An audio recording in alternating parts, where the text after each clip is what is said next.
I used to cop a lot, but never cop no drop. Hold mics like ponytails tight and bobble ops. Stop, stick around, come through and dig the sound of the fly brown 6060 cycle. Who throws a dick around? Bound to go through flat. Came to destroy rap. It's an intricate plot of a b-boy strap. Fem stack cats get kidnapped. Then release a statement to the press. Let the rest know who did that. Metal fist terrorist, claim responsibility. Broken household name usually set in hostility. But yeah, so basically, I did that, and then I was like, maybe I could do it here. Nobody knows me here. Yeah. And I did not have the balls. I was like, no way. There's no way I'm going to be able to stand up in front of people and try to tell jokes. And, like, write a set. Yeah. So I didn't do it. I, like, almost went to the club, some club in Seattle. Don't even remember which one it was, but they had an open mic. Yeah. I don't know what it was. But, yeah, and then in October, I was like, finally, I'm going to do it. Like, I wrote a 5-minute set. I was rehearsing it over and over and over and over again, which I don't do anymore. Unless I'm on stage, right? Yeah. I mean, sometimes you might I do as well in my head. do it on stage. Yeah, I mean, sometimes it'll come untested, just try it out. Yeah. Yeah, I mean, like sometimes I will practice in my car or something if the like I'm just trying to work something out. Yeah, for sure. But I was like reciting, like I was doing I had like the hairbrush. This? Yeah. Outside, so my neighbor was outside one day, and he was like, "What the fuck is this bitch doing?" Right? Yeah. And then the first mic I tried to go to was the one they were doing in Melbourne, the bucket pool at Blind Lion. Oh, yeah. They started doing the mic there on Mondays, right? Yeah. So I think I remember that. I went to go do that, and the day that I showed up. Oh no, that was Unapology. Yeah. And when I showed up, it was the week that they had just stopped doing it. Damn. So it's like, okay, where do I go now? Really? So that was 2023? Because I left to go to DC back in right when that started. So I guess that had to have been maybe October 2023 is when I went. Yeah. So that's when you started? Mm-hmm. I think you started in 22. No, 23. 2 years. Because all the guys, fucking Milligan, and you didn't start with Milligan and Eric and all of them? No, they started like 8 months before me or a year before me. Oh, okay. Yeah, because they all started at the tail end of 22, because that's when Beachside Retro became a thing. Mm-hmm. Yeah. So then I went to the Funny Bone, and I show up, and I'm like, 30 people on the list. Yeah. There's a bump list, so I stay and watch. Night to get on, yeah. I go back the next week, and they're closed. I go back the next week. It's a holiday. Oh, my God. I go back the next week. I can't get on the list. Damn. And then Darwin tells me about Beachside Retro. Darwin's like my best friend. Yeah, he was like, oh, no, he tells me about Mojitos. Oh, He says, go to Mojitos. Yeah. And guess who big dogged me and said, who are you, Preach Carter? He's like, who the fuck do you think you are, can't just bitch? show up. No, he didn't say that, but he did say he wouldn't let me in. He wouldn't let me sign up. Yeah, because I think it was a closed showcase. Now, yeah, it was a showcase, which I totally understand now. He didn't know you. At the time, I was like, what the fuck is this guy doing? Yeah. But yeah, so then he was like, no, you have to go to Beachside Retro first. To try it out. I went on at Beachside Retro. I did 10 minutes. Oh. Because they had barely, there was no one there. Small yeah. scene. Was I there? First time you were? No, maybe you were. I don't know. I was talking about the strip club next door. Because I only had 5 minutes written. Okay. So I did my 5 minutes, and it went whatever, It was my first time on stage, a bunch of comics. They're going to laugh at me, not with me, you know. And then when I started riffing on the strip club next door and how small my titties were and they wouldn't even let me in the building, they started laughing. Yeah. And I got off stage, dude. I know I smile big. Everybody knows I smile big. Yeah. Ear to fucking ear, dude. I had the flutters in my body, the feeling I had in my body. I was buzzing. I had never, no matter what drugs I've done, I've never fucking felt that good. Whew. And I tell everybody this. I've said this on podcasts 20 times. Yeah.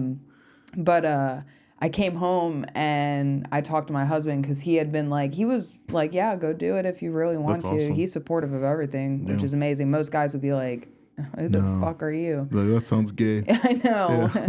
What the fuck are you doing? But he knew, he knows what I'm going through. Yeah. So he was like, anything that makes you happy, which is the right thing to do for your partner, I feel like. And also, I mean, if he noticed just how kind of down bad you were before, you were just trying to find something, then yeah, I mean, that had to have been good for him too. He was like, I'm glad she's kind of figuring things out.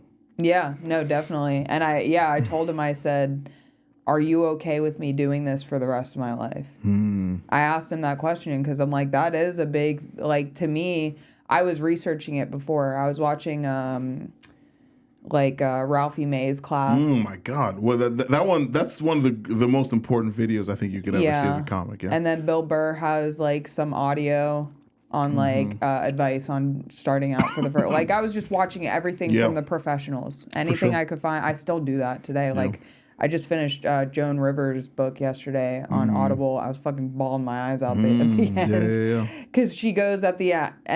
I'm sorry, I'm talking a lot. I'm not asking you a lot of questions. We'll get great. there. I love Joan Rivers. But I'd hit it. At the end, damn. I'm kidding. I mean, right now, I'd hit it right now. I'm joking. That's crazy. You necrophiliac. But she was great. She was very. I think even as funny as people know that she is, she's actually very underrated. I think she had a lot of really good shit. Yeah, and at the end, she goes, 31 years of being told no when she finally got on Carson. Oh. And she was crying reading it. And you could feel the emotion because you're like, because she tells you about all the times that people rejected her and told her she wasn't good enough, she wasn't funny enough, she was never going to be a star, she was never going to make it. And she kept pushing through. Yeah. And she was like 31 years of being told no. And she referenced her childhood a lot about growing up and being bullied and like not fitting in and whatever. And I'm just like, damn, dude, that shit hits hard when you fucking. I can't imagine the feeling of, because she's like, it's done. She was like, it's all over. Yeah, I finally did it. And I'm like, that feeling has to be like overwhelming. Oh yeah. I feel like I'd be locked in a room for 4 days. Just it's the culmination of basically your whole life. I know. It's like it comes full fucking circle. I know but to think like I never had that thought. Yeah. Like I never had the thought about like what would it feel like to like be like, oh my God, I finally like did something. Yeah. Not just like anybody doing anything, not just comedy. Like I finally fucking all the work I've put in. Yeah. Like it never ends, right? You're still always going to be going. Because then you'll have another set of things to do. Yeah, another set of goals, but you get to like a threshold to where you're like, holy shit, that part of my life is over. Yeah, I think it means a ton. To be honest with you, I always had a lot of trouble building material because I'd be like, I don't know, I'd be like, I don't know, like maybe I'd write 10 minutes and then I go, I like the 10. And then I'm trying to write another 5, and I'd be like, it's not as good as the 10. And then I would just, you know what I mean? So, like, for years, I wanted to get to the point where I could do 15 minutes that I liked. And I remember, I think it was 2022, back when Judd was doing all those shows, he would want you to do 15. And so I finally had a 15 that I liked, that had worked. I tried to do it every day that week before the show. And I was like, I'm going to do 15, and I'm going to crush with 15. I was really looking forward to it. The audience was really tight that day. I went up first, and I did 12 minutes. Because I was like running through my shit. Literally the night before, I did 16. Yeah. But I think I did a little bit of crowd work, and I did well that night. This was out in Melbourne, like one of Duncan's shows. Mm-hmm. And so I was feeling really hype about it, and this was a big fucking standard for me. Yeah. And I remember, like, the crowd was really tight. I did the first 10, and they laughed at the last joke. But you know those audiences where they laugh quickly? They're like, ha, what do you got? You know what I mean? Yeah. That's how it was the whole set. So I did 10 minutes of it, and I was okay, fuck, I got to stretch. I did a little bit more and then try to do the rest of my material. And then I just got off. And, like, Judd had to run down because I didn't get the light or nothing. I just finished all the jokes I was going to do. He ran down and everything, and then he was like, oh, keep going for Rudy, whatever. And then we're sitting in the back of the bar. He goes, you kind of went a little light. I was supposed to do 15. And I was like, how much did I do? You did 12. And I was like, fuck, I'm not going to lie to you. This meant so much to me at the time. Yeah. I was depressed the rest of the show. I couldn't enjoy the show because I went first. And then I went back to the car, cried in the car. Because to me, like, getting to 15 minutes was a dragon I couldn't slay. Like I just because I'd write material, but it wasn't good. Cohesively, I didn't have a good product or whatever. Yeah. And that was a very and then over the course of the year, I was able to close out the year by doing 15, and I did fine. Like that's why I kind of started building the material I have now. But yeah, I mean, I understand that on a smaller scale to where like when I finally did. I think I did 20 minutes at Wine Drunk like in 2024, whatever, and I liked everything I'd written in that chunk. I cried in the car again, but it was for a good reason this time. Like it really meant that much to me. Where it's like I've literally worked my entire comedy career to get to this point, and like I think I'm going somewhere. Like you know what I mean? I think it's so often for a lot of us. You go to these shitty mics every week. At some point, you have to go. Am I doing anything? Am I really breaking through anything here? Is this a waste of time? And like I think for the majority of us, I feel like that's what we do think. Like you have to kind of be delusional to not think that. But you have these markers every now and then that kind of show you like you're on the right path. Like if you really look out, like what you did last night, you know what I mean? Those little things, those moments will show up where you're like, okay, it's not perfect yet. But I know because of this, I'm going somewhere. You know what I mean? 1,000%. So that's kind of what that was for me. Yeah. But I feel like it comes at the right time for the right reason, though. Because it's sure. like, I mean, like, I can't count how many times I've cried in my fucking car. Oh, for yeah. good and bad reasons. Yeah. Like, for real, like, I'm not even playing. Like, it probably happens once a month where I'm like, holy shit. Or like, fuck. Yeah. You know, great. one or the other. Yeah. But it's like, it really, like, it's like... I tell people someone somewhere's calling me the F word. No, I'm kidding or the N word. In that order too. No. Then no. Because that's more fun. Oh shit. That's really good. Dude. A neighbor and a friend. Neighbors to lovers to friends. But yeah, I tell people like my husband is like right here, and comedy's always. Oh yeah. You know, because I like. He's ahead, but it's gaining on him. Yeah, and like sometimes it does gain on him. Yeah. Because I'll be gone for a whole week. Yeah. Just to do comedy, but like I mean, we've been together for such a long time. Yeah. That's like gotten to the point where like we love like our one night together where we get to like enjoy each other. Yeah. You know, because you got to have your own things in a relationship. Yeah. But but still at the same time, like it's that like passion that I feel for it that like it's so like desperate for me to like get that like that feeling that I get or that attention that I get in a positive way that I'm like I put all my emotions into it. Yeah. So anytime there's any break or any like disconnect, I feel it in my fucking soul. Yeah. Because I'm like this is my life. Like this is my fucking life. Yeah. And when people fuck with my life, bitch, you gonna find out. Okay. Yeah. No, but for real though, I'm saying like it's interesting though because I mean it's cool. So how long have you guys been together? You and your husband? 11 years. How long have you guys been married? 4 years. So you guys have been together for a really long time, and it's interesting to understand like your relationship was there before, and then you introduced comedy to it, and then how your relationship with comedy and your relationship with him kind of balanced. Because for someone like me, I would love to. I want to get married too and stuff and have kids and all that. I want to have that, but I'm sometimes curious about how that's going to work within the framework of me comedy now. Because right now, comedy's sucking my dick. Like, comedy's fucking everything. Like, it's the whole pie. Do you know what I mean? So when I get to a point where, like, I have someone very important in my life, how do I split that pie? That's something I think about for a while. Because I've done it the opposite way where I met someone and I loved them and I thought they were cool, and then they just replaced most of what comedy was, which sucked, and I was halfway miserable during that process. But I think the healthier way is to figure out, I guess, how that works, you know what I mean, to have a healthy kind of balance with it too. And I don't know what the answer for that is, obviously, but it's something I think about a lot. You know? Yeah. I mean, I don't know what the answer is either. I think it really is like an individual path. I think the biggest issue, I'm not trying to bring it on like a huge scale, but I'm going to. The biggest issue in today's world is people committing. Because I tell you what, we've never had like hard times, But it happens. Yeah. You live with somebody 24 hours. You remember growing up with your parents, it happens. Like, people conflict in ideas or how things should go. It happens in every relationship.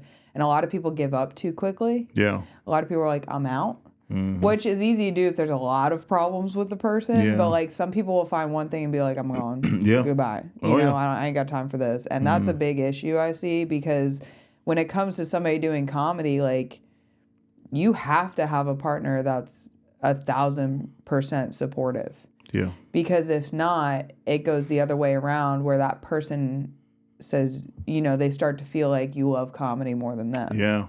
Or that, you're not giving them enough attention. And that's where I think having two separate hobbies come into play. I'm not saying they have to be separate, but like, people should spend time apart after a long time. I mean, like, you have to individuate a little bit. Yeah, my husband works on cars literally every single day. Yeah. And when I was not doing comedy, I was a nagging ass fucking bitch. I was like, spend time with me. Like, I love cars too, but I don't work on them. Yeah. He fixes I fucking drive them bitches, I'll give me a sports car. I have a good time, but I'll tell you what, I gave up working on cars a long time ago because I realized I hate it. I hate working on cars. It's not fun. It's gross. It sucks. It doesn't add anything to your life. Yeah, it doesn't help me. I love cars in general, but not like that. But anyways, it's like you get to a point where, like, my husband, he works on the cars all the time, and I go do comedy, and we spend a day together. So it really comes down to just having a supportive partner that has their own thing. Yeah. And a lot of people don't have their own thing because their society is built off of people focusing their life around going to school and going to work. Oh, yeah. And having a wife and kids to come home to, which is not good because it's unhealthy. It doesn't work. But they won't let people like, die young. Yeah. When they just go, I checked all the boxes. I don't know why I'm happy. Exactly. And that's why I feel like divorce rates are so high too, because like people just aren't satisfied. It's not with the people around them, it's their own life. So they reflect that onto the things around them, which is why people are like, oh, well, I'm not happy. I'm going to blame it on my partner. Yeah. When it's like, you got to look within yourself first and see what the fuck's going on. Yeah, what the issue is. You have to take responsibility. My grandpa told me this the other day. Nobody else is going to look out for you, even if it's your family. Yeah. In true human form, like, we are always generally thinking about ourselves and what's going to benefit us. Oh yeah. Because it's like a biological like thing, right? Yeah, that's how you survive. I know, yeah. So it's like you really do have to like hold yourself up and fix yourself. You can't expect anybody else to fix that shit. So if you don't have someone that has their own, like, I tell people all the time, like, I don't like giving advice in general. Like, when people ask me for comedy for advice, I say, don't listen to advice. Like, don't listen to anybody's advice, please. Just don't. I say that too. Not that people ask me, but when they do, I say that, and I say just get on stage and write, and don't listen to advice. Yeah. Because ultimately you have to figure out your own path, and I think that's it's what am I gonna say that fucking like if you watched fucking Ralphie May's thing and you didn't listen to any of that, I don't know what I can tell you. Because Ralphie May, that video, I mean, that's funny. We just said don't listen to advice, but I think out of anything you could watch in comedy, that class that he had is like the most what's it called? Like that's where all the knowledge is, basically. Like, I think you could watch that and be good and not watch anything else. But I don't know. But I think in general, for everybody, you just have to go on stage and write and see what happens after a year. Yeah. There's no real advice you can get. I will say, it's funny, you were mentioning how before you started comedy, you were like utterly depressed and everything like that. That's how I was too. Like, I basically, like, I went to school. I was in school for 7 years. I tried doing architecture, failed at that, and then I switched to engineering, which is harder, but somehow I got past that. But I was only doing that because I had to do something, and I wasn't interested in anything else. Like, all my stuff I was interested in like media, maybe history and things like that, but none of those things would give you any money. You know what I mean? So I started working, and I fucking hated my life. I don't know if I was as down bad as you were, but it was bad. Like, I just didn't. I was like, is this how the rest of my life is going to be? I'm going to hate it. And comedy was always an escape. When I was in college, when I graduated college, when I started working, it was always an escape for me. And I remember when I was in college, I saw Dave Chappelle's second special, the the one in San Francisco where he's wearing it's funny, he's wearing a Congo shirt, Zaire. And it's like I think that was Muhammad Ali and whoever Foreman, I think. But I saw that special and I was like, I want to devote my life to something like this, because to me that like it's not as good as his first special, but there was something special about that special. It was just every joke hit, and it was silly, but it was also very intellectual at the same time. He's talking about, he's like, oh, I was stuck on a bus the other day. It was a terrorist attack. Yeah, I don't want to worry you. It was just a guy jerking off, but it was a biological attack, and it scared everybody. But then he goes into it, and it's a silly story about a guy jerking off on a bus, but it's like oddly smart. You know what I mean? The way he frames it. The way he frames it, the way he sets it up, and then the punches that lead up to it. Like it was a perfect special for me. I saw that when I was a kid. I was 18, and I remember I was watching it as I was going to bed, and I was laughing in my sleep. That's how funny that shit was. And I just woke up and I was like, that was one of the greatest things I've ever seen. Yeah. And I was like, I would love to devote my life to something like that, where it's like, I can know that like I worked my whole life to create something as good as that, basically. That's kind of where I was coming from with it. And that's what made me want to do comedy. And I had that realization at 18, and I just lived the rest of my life and shit miserable, but like always thinking like it would be cool if I did comedy. One year, I told my sister, we went to a show at the local club where I lived in Virginia, and I was like, oh, they do an open mic on Thursday here. I told her I'm gonna do it next Thursday, and she goes, okay. And I didn't do it. Every week I'd say I was gonna do it, and I didn't do it. Finally, like years later, she was like, it was on a Wednesday. She goes, so what are you doing at the show tomorrow? And I was like, no, I'm going to do that next week. I'm not going to do it tomorrow. Like, I'll do it. And she was like, Rudy, you're going to go in your room and you're going to write 5 minutes. And we're going to go to this open mic tomorrow. Finally. She was like, I want you to do comedy so you could realize how unfunny you are and quit this dream once and for all. And then I was like, cool. And then I did it. I wrote 5 minutes down. It was fucking awful. It was all premises. I didn't have any punches. I didn't know what a punchline was. And I went up and did it. And yeah, I did okay. You know what I mean? And I riffed a little bit up top too, which was kind of fun. And yeah, I was like, I told her the same way, like you had, like you talked about how you were grinning from ear to ear after doing it. Not my jokes didn't work. Like I had a couple that kind of worked. I had a few chuckles. It was what it was. But I was like, I'm never not doing this. Yep. Like, yes. It was like my life at that. Like, and even now looking back, like my life had an inflection point right at that moment because I understood. Like, I felt like just in a fell swoop, I was part of a new community now, and I just had You stepped through a portal. Basically, what was some in Wizard of Oz, like going from black and white to color. That's how it felt. My world had a little bit of color now, like a little bit of a meaning. Like you kind of, you know what I'm saying, and it's what I was missing, and it felt great. No, the jokes were fucking terrible. Yeah, dude. I go like this. I go on stage and I was like, I was wearing tight pants. I go, yeah, I guess it's. I didn't get the memo, but apparently it's Tight Pants Thursday. And then people didn't like. And then I go. I think that's funny. But then I go like this. But then I go, it's better than Show Your Sack Saturday. I would have been cracking up in the back. You would have liked that one? I would have. I love shit like that. I love the fucking like. And that was me riffing. That's great. So I love it. fun. I would have been dying. I've been like, this guy. Come on my podcast. But it really did. Yeah, it changes your whole life. Like, It did. Yeah. I was listening to this. It's probably an AI video, but it's pretty insightful. Yeah. It was talking about this quote from a guy. No clue who he is. Yeah. But it's basically like every time you approach fear and you pass through it, you're almost stepping into another level, like another version of yourself, like another. Ooh. And I've noticed that like every time you push through anything you fear, like anything that is scared or scary, something happens after it. Yeah. Like something comes next. Like something. It's like a level. It's like a leveling. I've always up. been afraid of girls.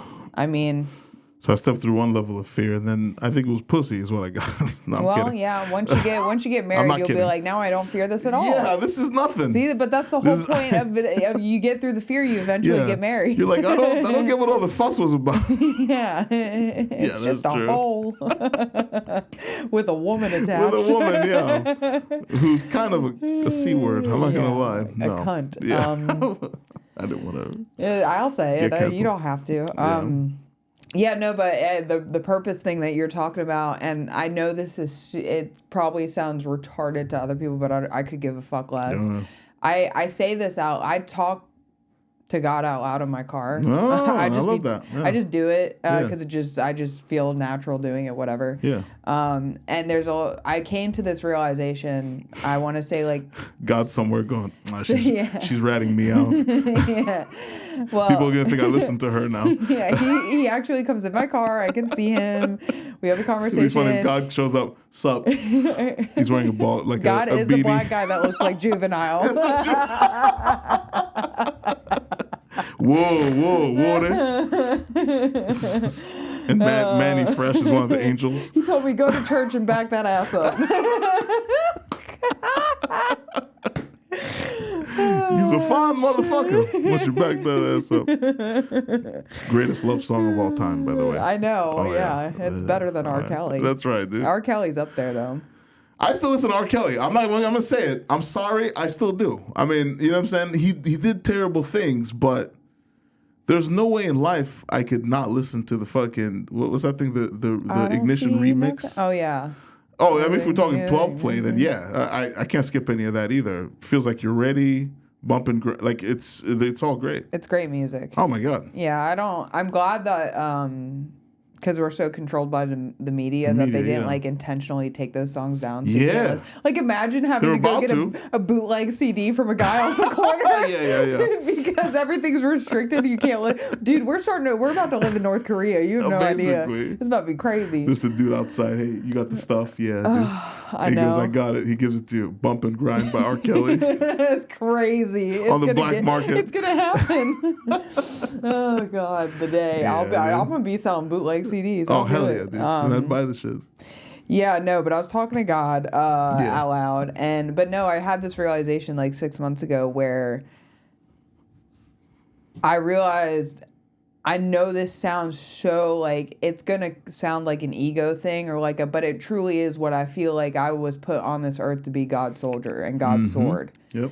And I'm out here fighting demons. I ain't even playing. Like I realized that my comedy is slowly turning into, how I perceive the world. Like I'm starting to understand who I'm supposed to be as a comedian. I love that. At the beginning, like I'm just now starting to understand that. It's taken me 2 years to just get a glimpse of who I want to be, like as a comedian. And it really, for me, it comes down to telling the truth in a funny way, which most comedians, I feel like that is the goal for most comedians. But like I feel like as a comedian, this might not be all comedians, but I truly feel like we're God's like swords. Like we're out here to be telling the truth about the fucking world and about ourselves to make 100%. people, connect 100%. and whatever. And I'm just like, I tell God every day, I'm like, that my life is yours. Oh, I'm like, I love anytime I get on stage and I'm talking, like, even if I'm talking about dick, pussy, I don't give a fuck. Like, I'm God speaking through my mouth. You know what I'm saying? I love that for a number of reasons. One is growing up, I love my mom more than I love both my parents, but my mom is one of the most important people in my life ever. She could, whatever.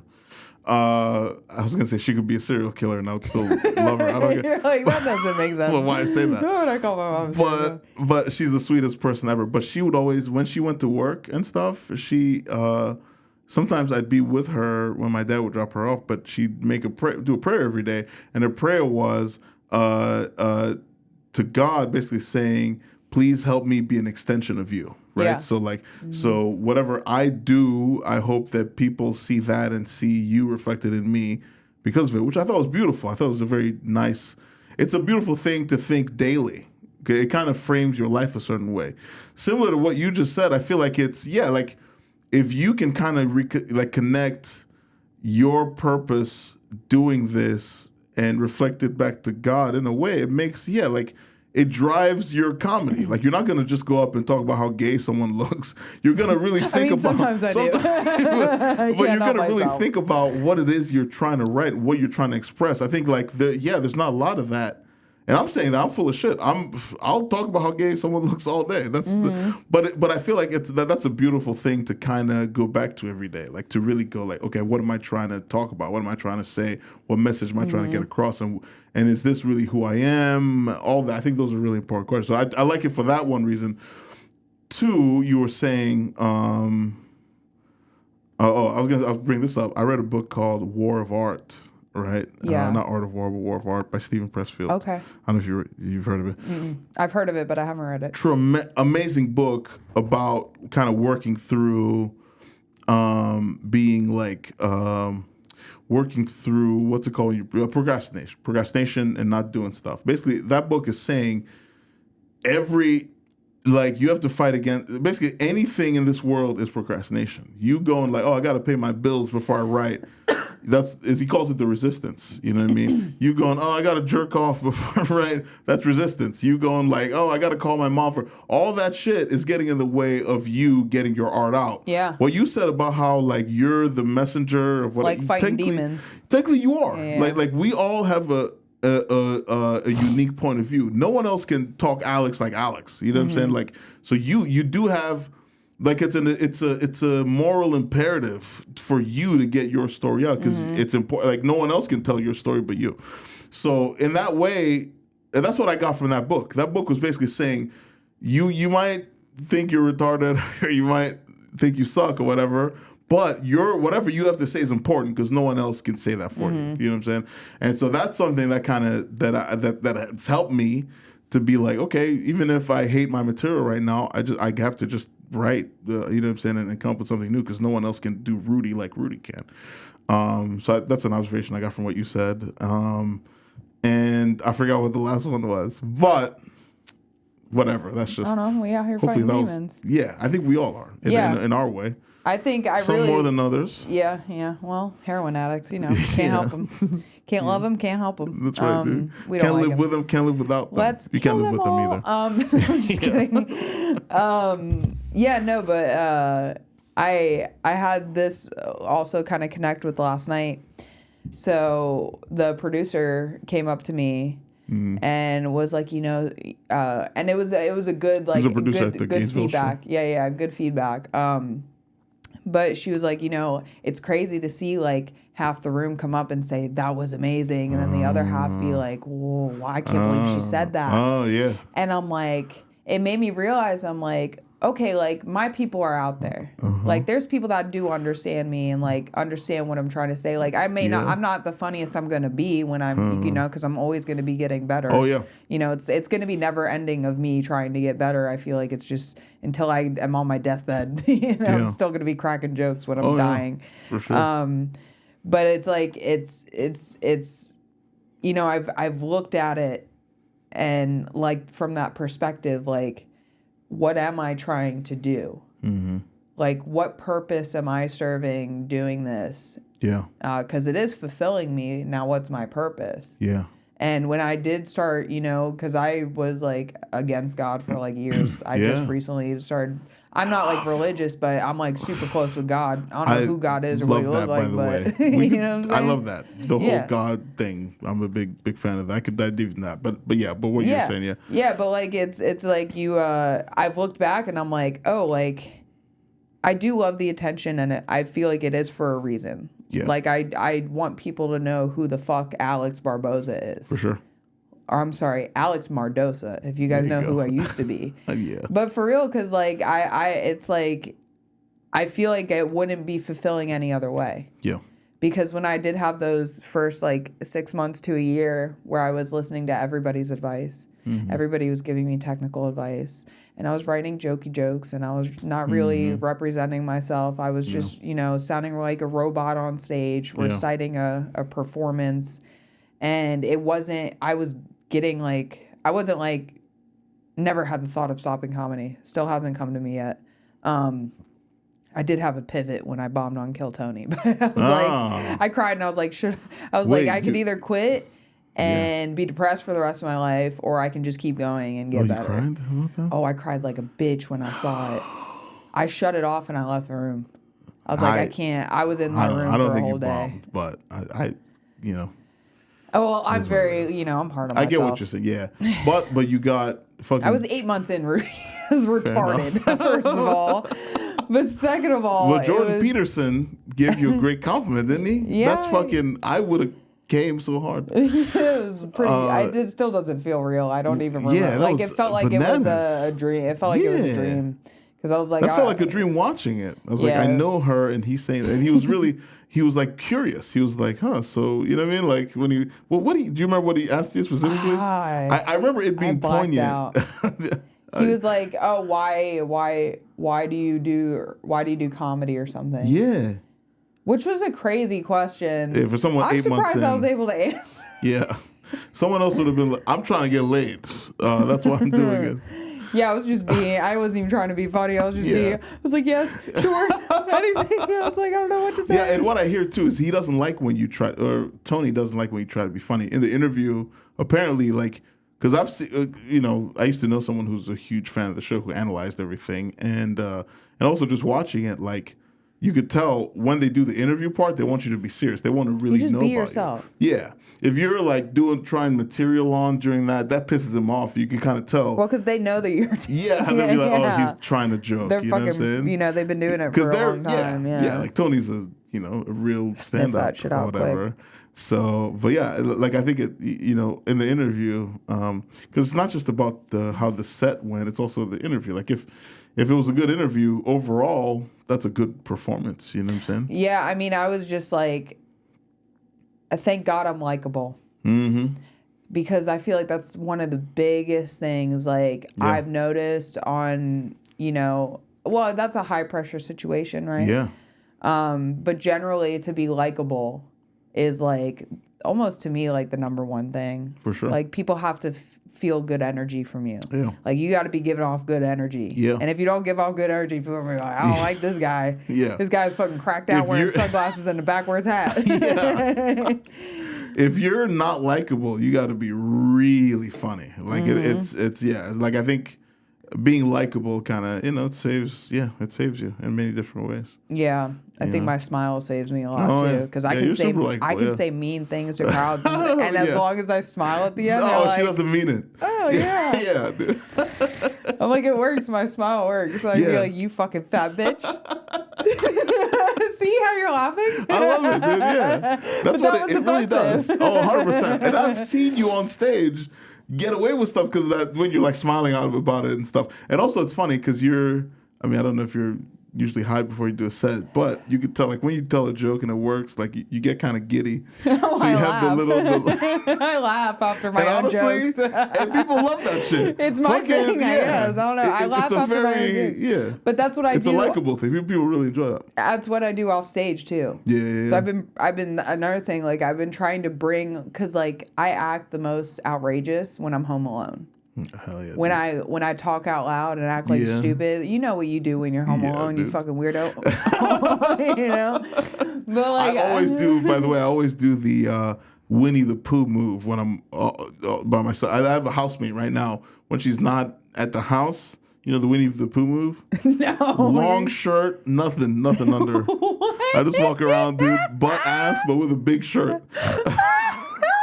It's the greatest shit. You feel so much power, dude.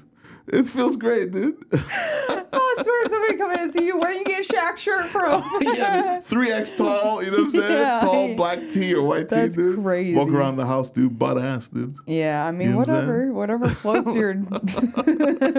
I don't know, man. No, nothing's going in the butt. But it's great. It feels good. You let it breathe a little bit, yeah.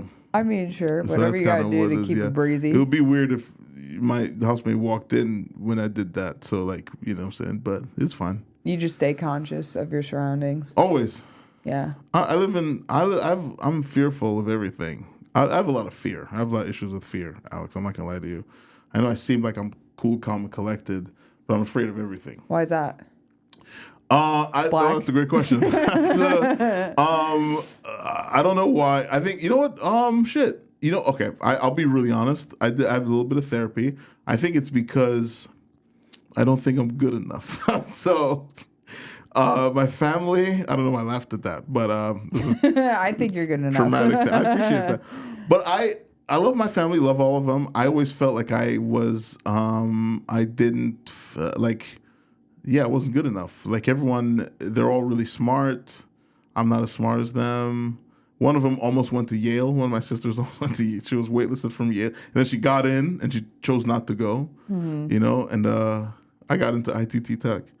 So I declined it. I went to ODU. But anyways, my point is I think I always compared myself to my family. And maybe I shouldn't have done that. But like I always felt like in every aspect of life, like someone was better than me. So I got into I would lie a lot about certain things because I felt like I was a piece of shit. So then I was like, if I create this reality, then I'll be good enough in the reality that I make up or whatever. So I started doing that and stuff. So when you lie and stuff, nothing's real. So like, I don't know. I feel like it's just some self-analysis and some therapy work. I feel like something like being afraid of the dark. Like when I was a kid, I was always afraid of the dark. But the reason I was afraid of the dark is because I didn't know what was real, what wasn't. And maybe I'm digging too deep. But I always felt like I had to conceal. So I felt like when you're being afraid of the dark it's symbolical of being out of control. Like you don't see anything in the dark. You know what I'm saying? And all that. And also just a lot of random things. Like I don't like people looking at my phone or whatever because I don't know. The real me, I don't want them to see. It's mostly just dick pic searches and stuff like that. But I don't. But it's what I mean. I'm kidding. But it's all. I know. But it's all wrapped up in that. I think growing up, I just felt very insecure about everything, and then. And so because of that, I concealed a lot of different things. And when you're concealing a lot of different things, you just don't fully open yourself up to things. You're afraid of random things. You're afraid of being out of control. You want everything. You want to have a locus of control on everything, and when you don't, you're fearful of that. I think that's where that kind of came from. But I'm. No, I'm doing the audiobook of Richard Pryor, Prior Convictions, and he kind of went through the same thing. Not like exactly the same, but he created this kind of character when he was younger. He would call himself Son something. He had a name for who he could pretend to be. I love that. And he would call himself like raceless. Because he growing up, like he was always told like you're black and this is how the world is kind of thing, and he never liked that. He was like, why am I concealed to this individual? Why does me being black make a difference? But he would create this like pretend kind of like vision of life to make himself feel better, perceive himself in a different way. I just started listening to it, but I went through something similar, because I was a fat kid, and I was my brother was like ripped, like Puerto Rican, like he was the athletic kid. Are you Puerto Rican? My brother's Puerto Rican. Okay. We're half brother and sister. Okay. I'm Sicilian. My dad's a Sicilian and Lithuanian. Okay. But not full. I'm a white bitch. I mean, shit. Sicily's got some black in them. Yeah, some of them say the N-word. My dad told me that I guess our ancestors were raped by your people. By your people. Yeah. Yeah, I don't know what you. No, they were asking for it. Yeah, I mean probably whores. Yeah, no, I'm like, my dad said that's why we got big noses and big lips. I said, damn, Dad. And he goes like this, huge dicks too. Yeah, I know. I was like, Dad, you didn't have to show me. Yeah. Hell yeah, dude. Yeah, no, but I went through something similar when I was younger. And, my brother was the bad kid. Uh-huh. He's doing great now. He's, wife, kid, doing good. I mean, we all go through our stuff, whatever. Oh, yeah. But he was always like the cool kid, and he would get, a lot of my parents' attention because he was always getting in trouble. Mm-hmm. So I was the fat kid, and all my family members would call me like blatantly, like I would get called fat all the time, which was, it was needed. Yeah. But As a kid, sometimes you don't know what. I mean, I think as an adult, I get it, but as a kid, I've accepted it, but and I would go to school and get made fun of. I was always kind of left out. Boys didn't like me, so I tried to be a boy, like not be a boy, but I was a tomboy. And stuff, I would wear gym shorts, like skate shoes and t-shirts. I would play basketball. I would do all the boy things just to be around the boys, which is why like people always do confuse me for being a lesbian because I just generally grow up being a tomboy. Yeah. But I'm just like, just because I... Are you the one that... Do you have like this? Do you have a joke about how you look like a porn star with her tits burned off? No. Is that you? That's not you? No. I thought that was... No. That's a funny joke. That's pretty crazy. I'm sorry. Oh, no, I just tell people I have no tits, so I can't burn them off. Okay, I'm sorry. Man. Yeah, no, you're fine. Thanks for interrupting my sad story. No, just kidding. You're my guest. I apologize. I'm just trying to relate to you, Rudy. Yeah, no, I mean, I 100%. Yeah. I'm with you on being a fat kid. Yeah. Because that was my back. I was the fat kid for sure. Yeah, and yeah, like I mean, don't you think it kind of helped? It helped build I built a good shield of armor. Yeah, that's for damn sure. Yeah. And humor becomes a defense mechanism in those cases all the time. So do you think it's because of that kind of you? Yep, 1,000%. Because I always wanted attention because even though my parents did their best, right? Yeah. Like nothing against them, they did with the tools that they were given. They're human. But because I wasn't getting the attention I wanted at home, I would act out in school. Yeah. I would play pranks. I would, I can remember them all the way back to second grade. No, I'm sorry. It wasn't even second grade. Yeah. I was in fucking like first grade or kindergarten. And my first joke, this guy's name was Grayson. And I called him Gayson. And because my brother was 4 years older than me, so I would hear all sorts of things, And I called him Gayson, and I got sent to the older class and what's funny is I got in trouble. They sent me to the other class. I'm crying my eyes out because it was my first time getting in like big trouble at school, I guess. But that was the thing is like people they laugh, like the other kids laughed. But I got in trouble. You never forget the laughs you get in high school. I know, and it was like... Because it was fun, but then I'm crying my eyes out in the next class, and I'm like, "Oh, I can't do this anymore." Imagine being one of the people who work in the office. You just see some girl crying. They go, "Oh, why is she crying? She called another son. She called another student Gayson." I can't imagine how that conversation went. And by the way, I was in first fucking grade. Yeah. Like that's kind of a good bit for first grade. I'm not gonna lie to you. Do you think low-hanging fruit, okay? First grade though, that's fucking amazing. But like that's prior to first grade. I got in so much trouble, but I was crying so much they gave me popcorn and let me watch a movie with the other class. But the other class, the teacher didn't know that they were watching a movie, so I got sent to the other class and I got to watch a movie and eat popcorn. Hell yeah! But listen to a movie because they made me face the wall. What movie was it? I don't remember. It was probably Hoosiers. For some reason, I'm having visions of cowboys. Brokeback Mountain. Three Musketeers. I don't know what's going on. Yeah, they were playing Brokeback Mountain in the second grade class. In second grade, you just hear some guy getting fucked in the back. Yeah. You know that scene in Brokeback Mountain where he spits on his hand and then that's a very brutal scene. Yeah. The fist. Oh my god. Yeah. Good movie, but oh my god. Oh, crazy. I've never seen it. Oh, you never seen it? It's a good movie, but it's pretty gruesome. Anyways, but yeah, so I would act out a lot. Like, the dog squeaker toys? I would cut the squeakers out of the dog toys and put them in my mouth before I went to school. Hilarious. And I'd play squeaking noises when I would use this pencil sharpener. I'm telling you, fucking brilliant. My teacher couldn't figure out where it was coming from the whole time. So I'm sitting there. She only found out because I couldn't stop laughing at myself. Oh, you ratted your own self out. That's fucking hilarious. Oh, but as I got older, it turned because that's the shit. First of all, it was only you knew the truth. So it was really only funny to you. It's an inside joke with myself. An inside joke with yourself, which is fucking hilarious. Yeah. No one, everyone's like, what the fuck is that? And you're just dying in the back, dude. And I kept getting in trouble. I kept getting in trouble. I would act out when my parents were getting divorced or they were separated. I was really like, I would throw my books on the ground to just get people to look at me. Like the weirdest I would get in so much trouble because I wanted the attention. I really, truly wanted my parents to give me the attention.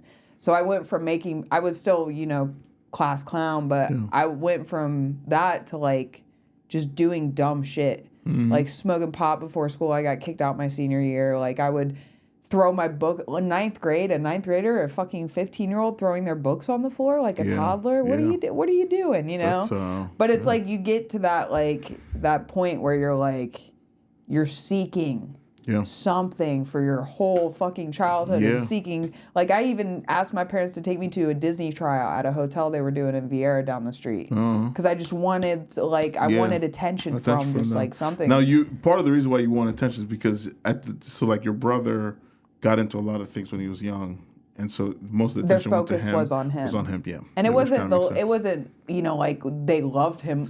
He was just getting in trouble, and it was they were Yeah. concerned about him and had to take. And it wasn't like they weren't taking care of me. I had a roof over my head. There was food in the pantry. I could make ramen when I needed to. Everything was good. I think I kind of come from a similar thing. I come from a family of 7. There's 7 of us. And like there was just too many damn kids is what it was.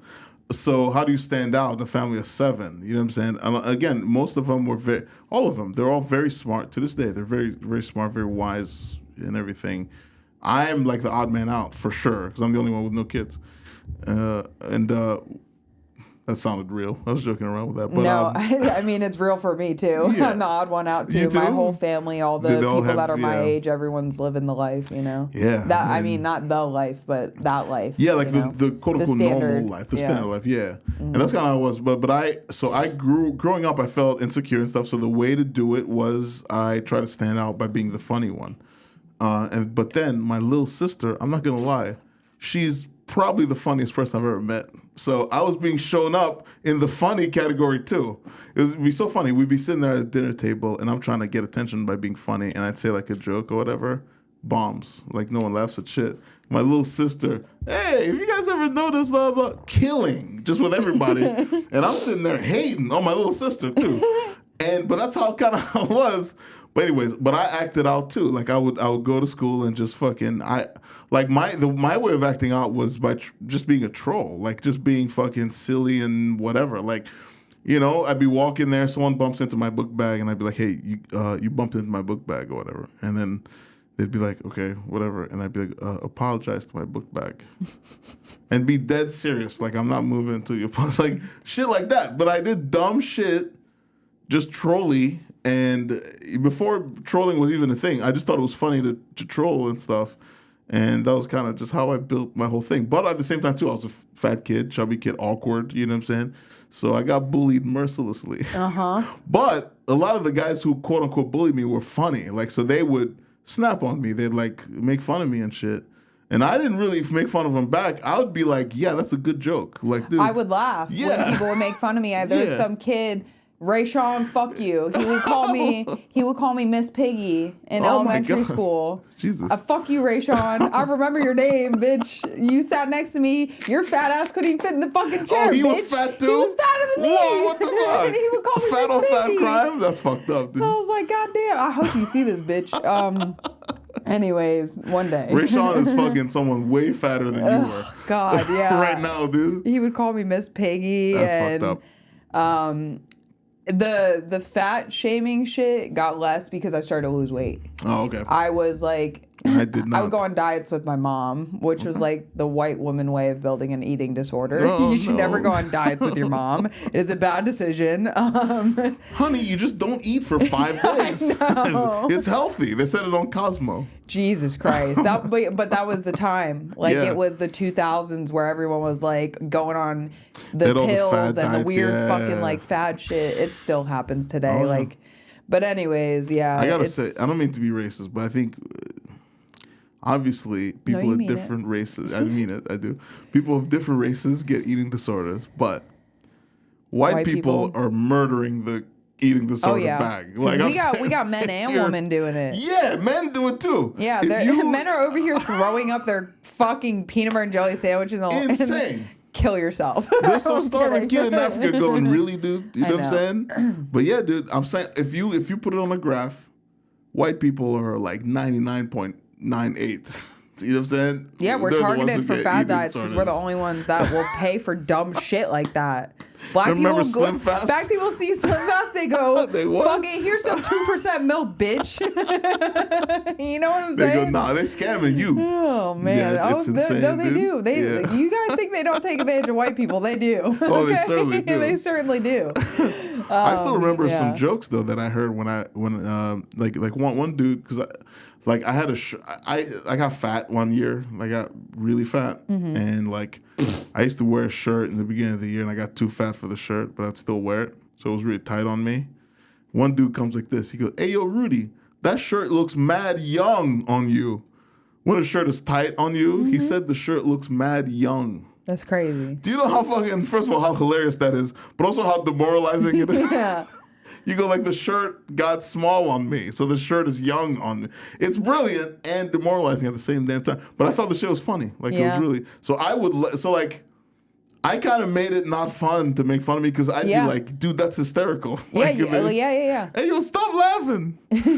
But it was funny. So that's kind of what it is. But I ended up enjoying what people would say about me, and I don't know, that's kind of how I got into humor is because. Because also I think in general I just I don't know, even in the midst of dealing with hard things, you kind of enjoy, I don't know, you just end up enjoying things that I don't know. You can learn to laugh at yourself too, because it's the only thing we have. Yeah. It's all you have left.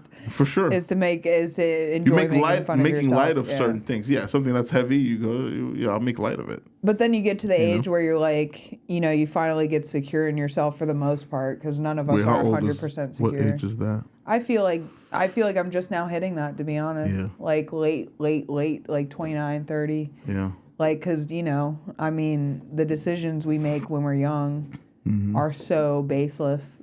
Yeah. So it's you get older and you look back, and I feel like I just now started really becoming secure in how I grew up. Okay. And the things that I've experienced, not just about my physical being, right? Because that takes time too. Yeah. I mean, that took me, I had breast implants. I was so insecure, I got implants. Oh, did you? And then, I finally, because I took them out because I was having health issues. And that put me through some mental work. Yeah. Because I was now my body has been mutilated. Yeah. Because my brain was so insecure about the way I looked. Yeah. That I went and mutilated my body, but now that I'm older, I've accepted I'm who I am. Yeah. Whether the fuck I'm 10 pounds heavier, 15 pounds heavier, whatever, 20 pounds light, it don't fucking matter. I'm who I am, and it is how it is. I feel like you start to accept the insecurities about yourself, and I feel like that's what ultimately makes you a comedian. Mm-hmm. Well, I mean, obviously, aside from getting the skill and the experience over time. Yeah. It's a way of thinking. Yeah, because you can just you can make fun of, you can start to accept to make fun of your life. Yeah. And it's I feel kind of accept to make fun of it, you have to accept it. Yeah. Mm-hmm. I think you're right. Yeah. I think you're right. So we built that shield real young. Yeah. We had no choice but to, because what are you gonna do? You either cry or you work with it. Yeah. You know what I'm saying? Because some people will just go home crying to their parents. Yeah. I never did. Because my family was also calling me fat. Mm-hmm. So it's without that, honestly, without I thank God for my childhood every day. Mm-hmm. All the shitty, I literally did last night. I was like, God, thank you for all the shitty things you put me through. Yeah. Because if it wasn't for that, I would not be a comedian. Oh, yeah. I would have never become a comedian. Yeah.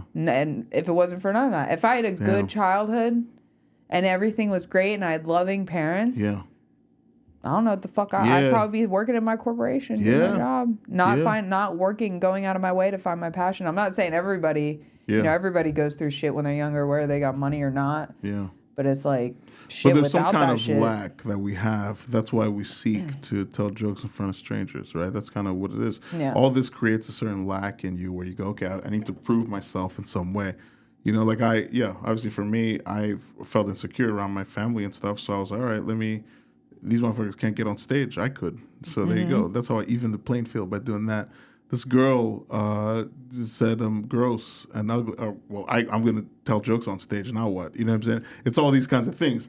It's because of that lack that kind of drives us. And I mean, I it's, you know what I mean? Like, I think it's kind of, I think it's kind of the same within the same token, I think. Do you believe in like predetermined destiny? That's a great question. Yeah, I do. I think if we're going super spiritual with it, yeah, I do. I think ultimately, and a lot of the Muslims say this. They say, because I think it says in like, Get that shit out of here. No, I'm just kidding. but they I'm just basically playing. say everything has been written out beforehand for you already. So it's like all the money you're gonna make in your life, it's predetermined. The hairs on your head, God knows the number of hairs on your head, and He knows how many you're gonna gain, how many you're gonna lose. All that stuff is all written out for you. So if something's meant for you, it's gonna happen. If it's not, it won't. So, like, if you're getting something, good, enjoy it. If you're not getting it, don't worry about it. You weren't meant for that. You know what I'm saying? I kind of like that. I kind of think it makes you. It keeps you kind of humble to where you're like, all right, well, some things are meant for me, some things aren't. You know what I'm saying? And so I'm not going to try to, I'm not, I'm not going to be 7'9" and play in the NBA. You know what I'm saying? I'm not meant for that. That's not what's determined to be. I'm meant to fucking tell dick jokes at a bar in Melbourne. You know what I'm saying? And make a couple of people laugh. I think I like it. I think it's but I do believe in predetermination. I had an issue with it earlier on in life because I was, back when I was really battling. So I went through, just to kind of, I guess, Preface. to go full scale on things. I really had an issue with religion and stuff. Like, I grew up in the church, you know what I mean? And too. You too. Mm-hmm. Catholic. So, Catholic. Oh my goodness. So that's even, yeah. I grew up in a Presbyterian church, and no, not really. No, I back in the Congo, we went to Presbyterian church. When we came here, we went to a Mennonite church, and we're just all about the church, and we learned all this stuff. And so I remember when I was a kid, I was like, I'm just gonna go to church because my parents tell me to. I didn't pay attention, didn't really care, didn't whatever. Got to a certain age where I was like, all right, let me really see what's going on here. And I tried to, I got baptized, I got super into it, and I was the church guy. That was kind of my thing when I was like 13. And then a few years later, I was like, all right, let me really read the Bible, figure out what's in it and stuff. And I did. I read the Bible, and I tried to be critical with my lens at the time. And I was like, I'm not buying it. Mm-hmm. And I just walked away completely. Like, I didn't, and like for one of my college years, I was basically an atheist. Like, I didn't really believe in anything. Me too. You too, yeah. And then, but somehow I got brought back to it. And I mean, I think now where I'm at, just kind of a real quick, like, summary of it, like, I kind of relate more to looking at it as a, what's it called? When it's as a metaphor, basically, overall, where it's like the things that are written in the Bible, they're not all meant to be taken like literally. It's all kind of the finger pointing to the moon, which to me, it makes, like, it's all about learning about patterns of life and what things, you know what I mean? Like, and things like that. And I think that means more to me than knowing specifically, like, oh, no, seriously, Moses and Jesus were on a mountain. And, you know what I mean? Like, it means more to me that it's a metaphor than it's a literal thing. Like, for instance, I'll read through all of Proverbs, and it says random stuff. It's wisdom and stuff. But those things mean more to me now as an adult when I try to, like, navigate through life. You know what I mean? Like, it's really basic stuff, but yeah, like, it's very timeless wisdom, and it's it means more to me than, like, something. You get what I'm saying? I'm kind of rambling. I mean, I'm still, as an adult, because I never really, like, they taught us the very basics, like the kids' Bibles that were very basic. I mean, my grandpa died, and, it's kind of like, how could God do such a thing? So he was like my second dad, kind of, because we would see him every weekend. I mean, I was 16. Yeah, I mean, it hurts, though, you know? But it really impacted me when I was 16. So and my parents were also getting divorced at the same time. So I was like, you know, how could God do this? Like, God isn't real. If these things could be so bad, you know, I thought my life was already not great and it's getting worse. Like, you know, as a child, this is what you're thinking about all the time. Well, at least me. Yeah. But you know, it's like the predetermined. Like, I feel like it's I look at it as like because I am just now starting to read the Bible, and I realize that I really need to sit down and read it word for word. Yeah. To try to have my own perception of what the metaphor is, because I'm still having a hard time grasping that. Yeah. So I'm not like I mean, I'm just, like I said, just like a God believer. I don't really know specifics. I'm still learning that. Oh, yeah. I feel like but you know, you get to like to me, it's like an energetic forces. Not energetic, but like how we feel it on Earth. I feel like there's this spiritual war that's going on, where whatever it looks like, whatever it is that we're experiencing on Earth, like you're constantly battling between the devil and God. Yeah. Like I feel like like anytime I pick up a joint and I'm smoking, I'm like on many different levels. Yeah. You know, it's just every like every decision you make, it's like is God pulling me or is the devil pulling me? Who am I really? And I realized those years that I was really like struggling, which really generally was from like, I mean, the first time, this doesn't make other people sad, doesn't make me sad, but the first time I had suicidal ideations, which wasn't like, I never would have done it. I really think it was more attention based. It started when I was like maybe 12 or 13. And it went on until I came back to God right before I started comedy. And it would go in like, you know, waves, and like it would just depend on, like, I would take anything that would happen that was bad. I'd take it 1,000 times. And it would just, you know, pile on. But like it would go up and down, but like you come back to like God, and I feel like it's almost like, oh, the devil had me for that time period. Like the devil had me in his fucking claws for that time period. Because it's like, it's almost like I feel like the devil is out to get people, for real. I think so. And whether people... And you see it happen all the time. All these people who you see tweaking on the fucking side, the devil won. That's the devil. The devil won, And that's how I look at it now, is like with the predetermined like destiny, like I fully believe it. I almost, I know this is a crazy thought, but I almost wonder if the God and devil work together. Ooh. Because if your life is predetermined and everything that happens is predetermined, right? It's an inside job. It's like the CIA, you know. But it's like, I think it's a test. Life is a test, right? Life is some sort of like... Well, in Job, they work together. If you in the book of Job, where they, you know, they fuck up Job's shit, God and Job basically talk at the end of every chapter. They're like, you're bragging about, like, God is basically saying, you know, you go around and you like ruin all these people's lives. You could never turn Job from me. Look how steadfast of a guy he is, blah, blah, blah. And then the devil's like, yeah, because you gave him stuff. You know, that's why he loves you, because he has a great family, he has money, he has this, he has that. If you take that away from me, he's going to curse your name. And so God goes, all right, try it. And then he did. He kills off his family, does this, does that. And the whole time, Job is still like, I'm thankful to God for this, for that. And then he gets to a point where he's so low that he does curse God. But I guess my point is, there's some books in the Bible where it is them kind of working together. Mm-hmm. Obviously, they're diametrically opposed, but it's good versus evil. I mean, that's, you know, one side of the same coin or whatever. Yeah, and I feel like it gets to like, you know, I heard there's a song, I don't know if it's by The Alchemist or by MF Doom, but they have this overlay audio, you know how they do that in their songs. I mean, Wu-Tang does it too, like a bunch of people do it. A clip from and I don't know who sang it, but it goes, I wish I could play it, but it's like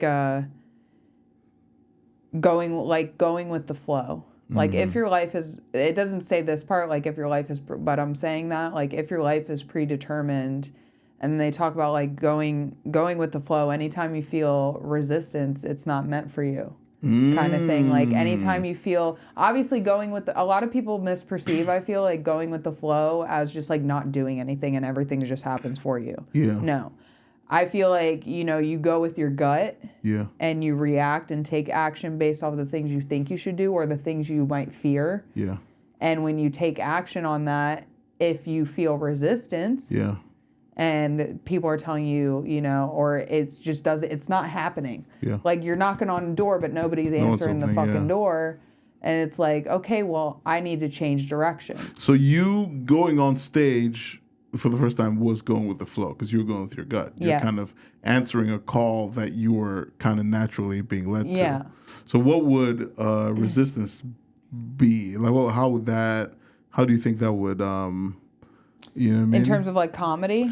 Yeah, like let's say within that storyline, like you went on stage and you kind of answered that call and it felt right to you. Let's say, like how would I would say look like? The comedians that you see that come out a couple times a year, or the people that aren't, that's resistance. Like if you're doing something and it's giving you subtle joy, it doesn't feel fulfilling, but you get to, you're socializing and you're just doing it. You're just doing it, and it's not fulfilling. Like I feel like it's something individual and internal. Like, but you just know, like this isn't right. Like if you know in your gut, like I feel like at every point, like somebody has to get to a point to where they're like, this isn't for me. Yeah. And like if you get to that point to where you feel it in your gut that you want to do something else, that's going with the flow. So it's like if you're going down a path that, I'm not saying I believe any of this, I'm just like really like just speculating based off of like how I feel. But it's like I feel like if you go down a path of like, I'm gonna do comedy, and it's just like I'm coming out, once a month or and I'm just doing comedy. I'm not taking any action because I don't feel like I need to take any action. Also, the feedback you're getting is whatever. No one really, you know what I'm saying?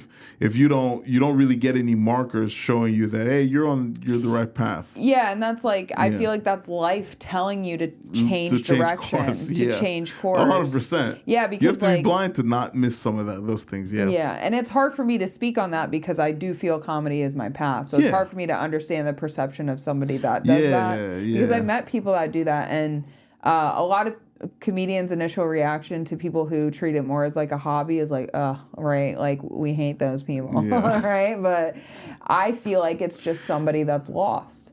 Yeah. And they're looking. Sometimes you go like, why are you wasting your time? You know what I'm saying? I don't know. Yeah, but I feel that. Or maybe that person's meant to be an actor. Maybe that person's meant to be an actor, and they just haven't gotten to that point, to that resistance and that change in course yet. Yeah.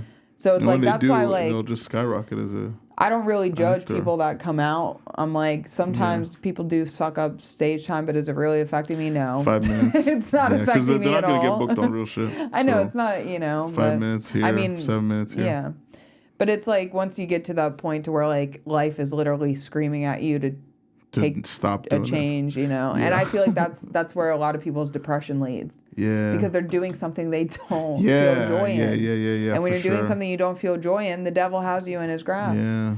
The fucking government has you in their grasp. Oh, yeah. They coincide with one another. I don't know if you guys know that. And Epstein's involved somewhere. Oh, yeah. You see that shit that just came out? About how there's a rumor that Bill Clinton got his dick sucked by Trump. Isn't that crazy? They said Trump got blown by Bubba. How do you think that would happen?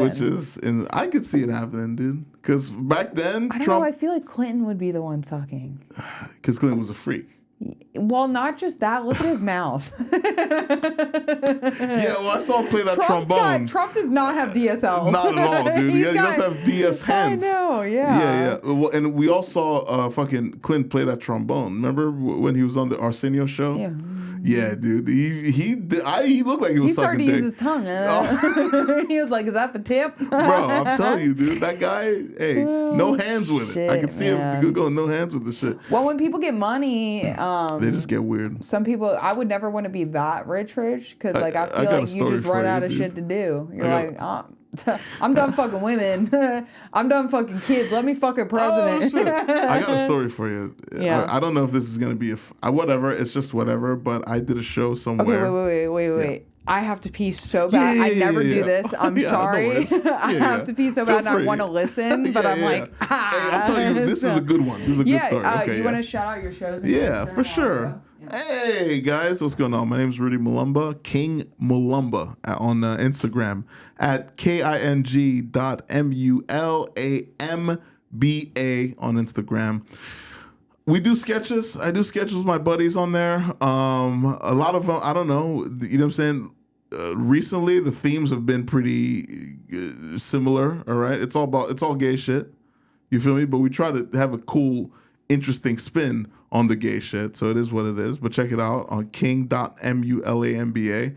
A lot of funny stuff. We had a sketch that went viral.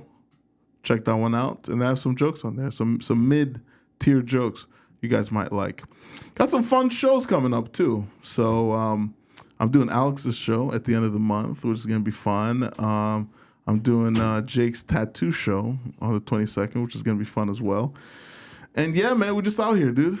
I told them about my sketches. The last sketch is me. Oh my God, Thatcher and Preston. Those are so good. The cash cab, the fucking. The cash cab was a fun one. Oh my God. The one that went viral was the sleep paralysis demon. That one had me in tears because I get sleep paralysis when I quit smoking weed. I get sleep paralysis. Yeah. Do you feel like it's sitting on your chest?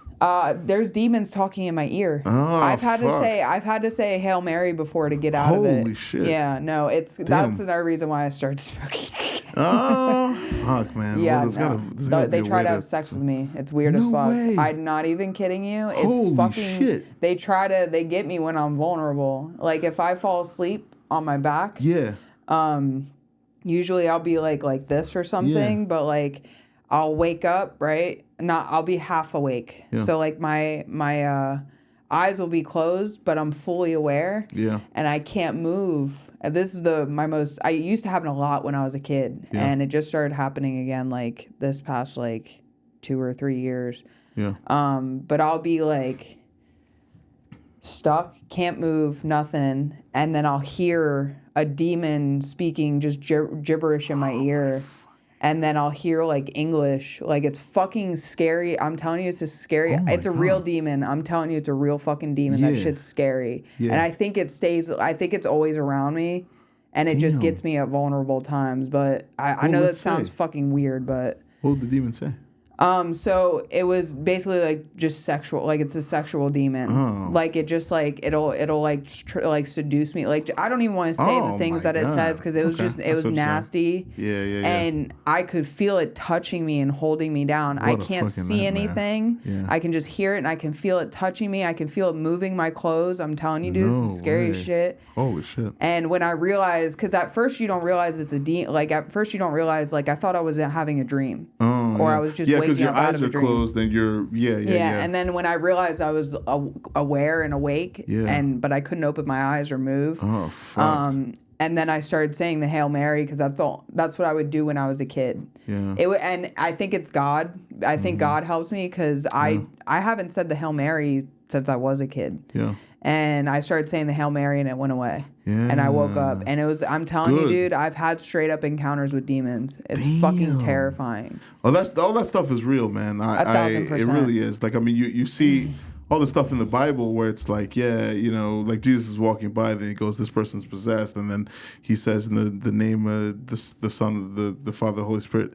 And then the way the demon reacts and all that stuff, it's real. So my aunt she went to a church where like they used to like drive out demon possessed people and stuff.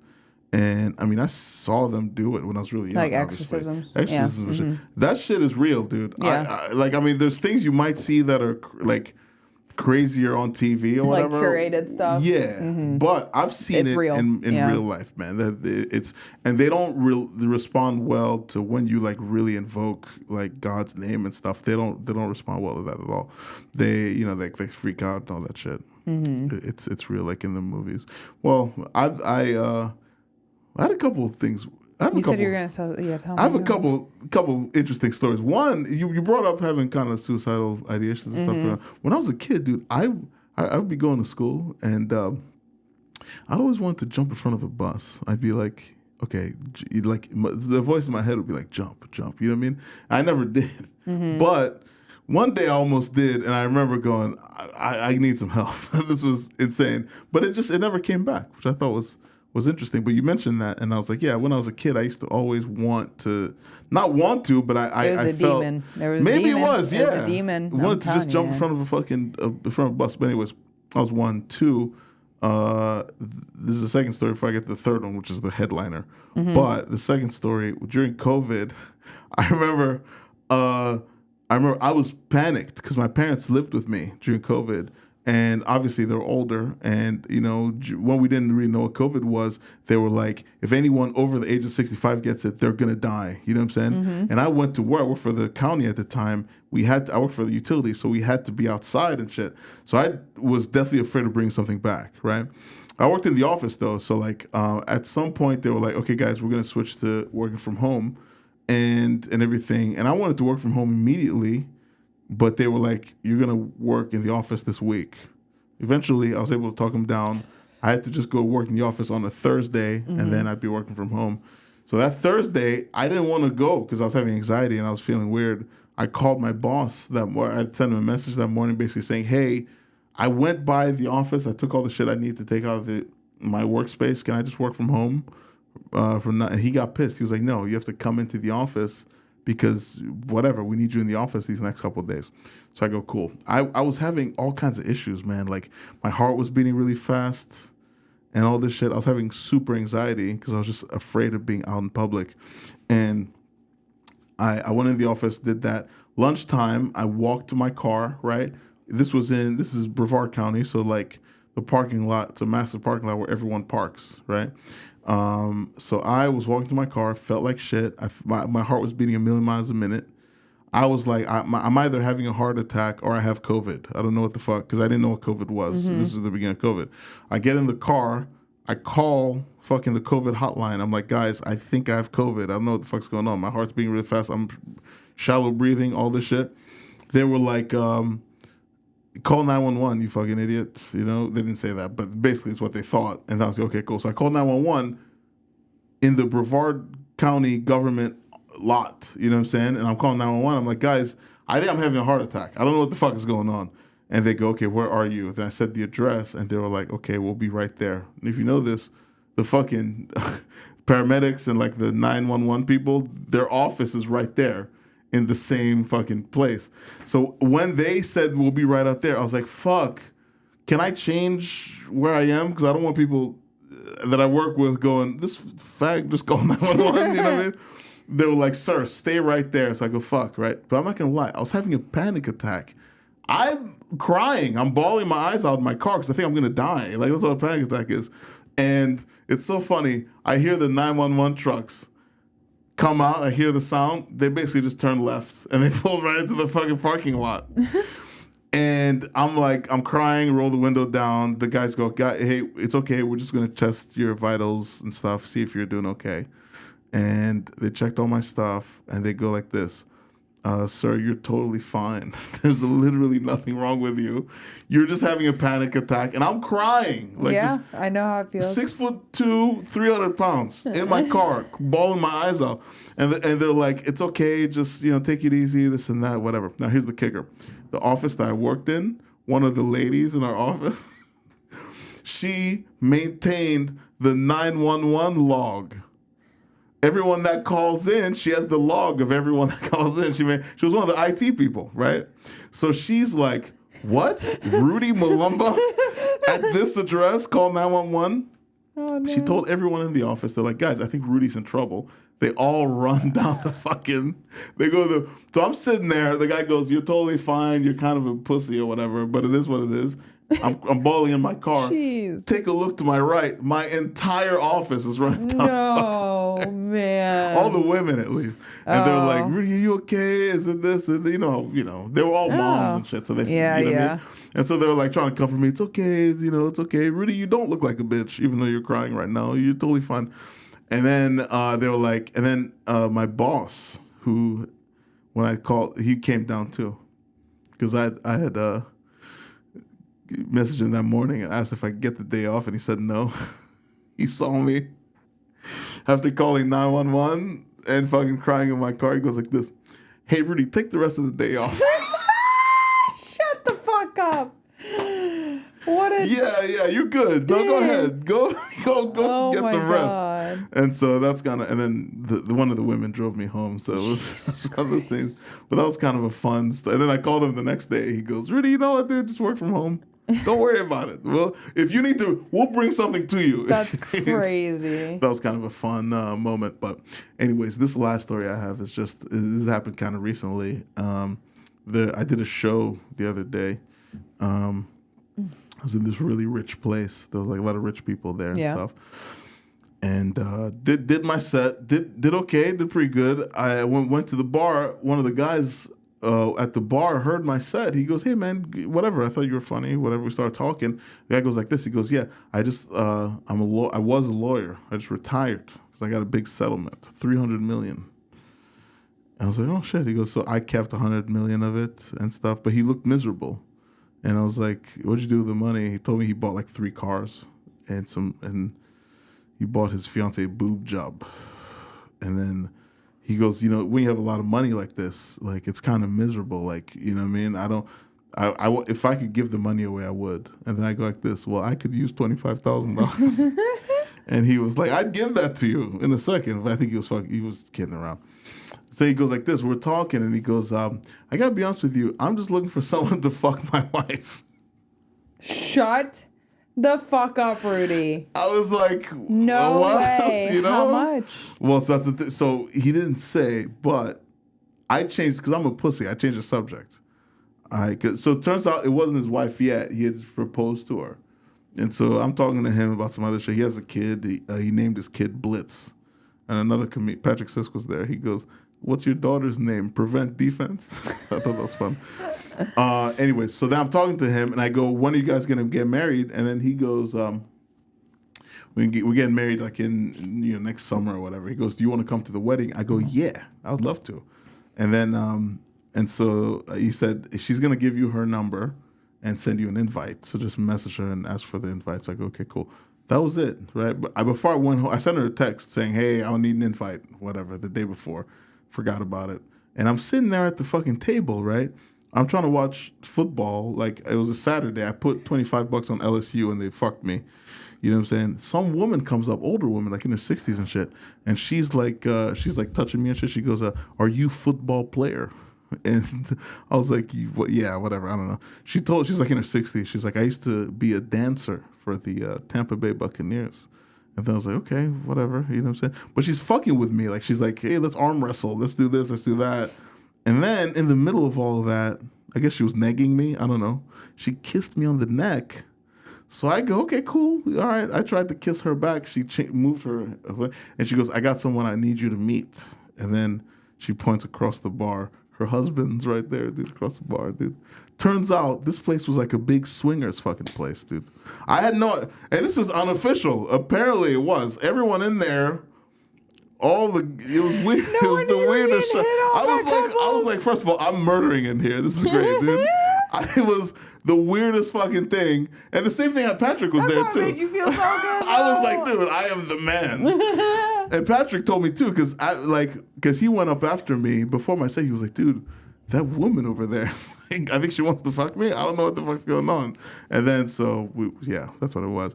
But the next day though, I went home and I get a text from the woman or whatever that I texted for the invite. She goes, "I need your address to send you an invite." Then she goes, "P.S. I hope my fiance doesn't steal my phone and send you naked photos." And then I go like this. Yeah, it would be terrible to get really hot naked photos from someone like you or whatever. I made some joke like that. And she sent me like 3 or 4 naked photos in a row, which was kind of cool. Then I go like this. It would be more awful. A video would be awful. And she sent a video. And the kicker, $50. They sent me $50. Yeah. Just to watch a video? Yeah. It's like OnlyFans in reverse. You have a sugar couple. That's what. So, but then they go like this. Now we need to see yours, and then that's it. I deleted everything. Yeah. See. Yeah. I could have, if I was brave enough, I could have made some money though. Yeah, but that's the devil. You don't want to play with that. That's what I'm saying. So with that night when we left, all of me, Patrick, all the comics on the show, we left. I shouldn't have said it. I'm outing Patrick. I didn't mean to. You could edit out. I mean, Patrick's shows, name. whatever. Yeah, but because he wasn't with it. He was, yeah, he was like, didn't "This know is what weird." was going on. Yeah, but y'all were just getting hit on by random people. You had no idea I was what like, was going "Bro, can I on. live here?" It was great. It wasn't like y'all were trying to fuck people. But at the end of the night, I was like, "There's something odd." Yeah, I was like, "Dude, there's something weird here." About it was this like, place? I was like, "No, I gotta leave." Because after the woman showed me her husband, I went and I talked to him, and I was like, "I'm getting serious Get Out vibes here." You know what I'm saying? Like, we gotta go. Yeah. Get Out, like the movie Get Out? Yeah. Where the crazy white people... They were crazy. That's a weird fucking movie, first of all. Yeah. Who the fuck wrote that? That was Jordan Peele that wrote that. I don't know if he wrote good it, at all. It was so Get Out? bad. It was such a bad movie. Really? The white people were crazy. Yeah. I was like, I couldn't get on board with it. I was like, I can't understand the storyline. When with it, They were kind of out. Yeah, they should have made insane. them like Appalachian people. Okay. Like they should have More realistic. like Appalachian people just kidnapped a black guy or something. That seems more realistic to me. Yeah. But it was like a rich white family that like wants to put his brain inside of like a fucking what the fuck? I don't even remember what happened. But it was something like that. That is a pretty good take. Most people just go, yeah, it was great. But yeah, you thought it was weird. I thought it was weird as fuck. Yeah. I thought it was so fucking weird. I thought it was a badly written movie too. Yeah. I'm not a film addict, so please don't criticize I get me. it. I'm sorry I interrupted you. No, I.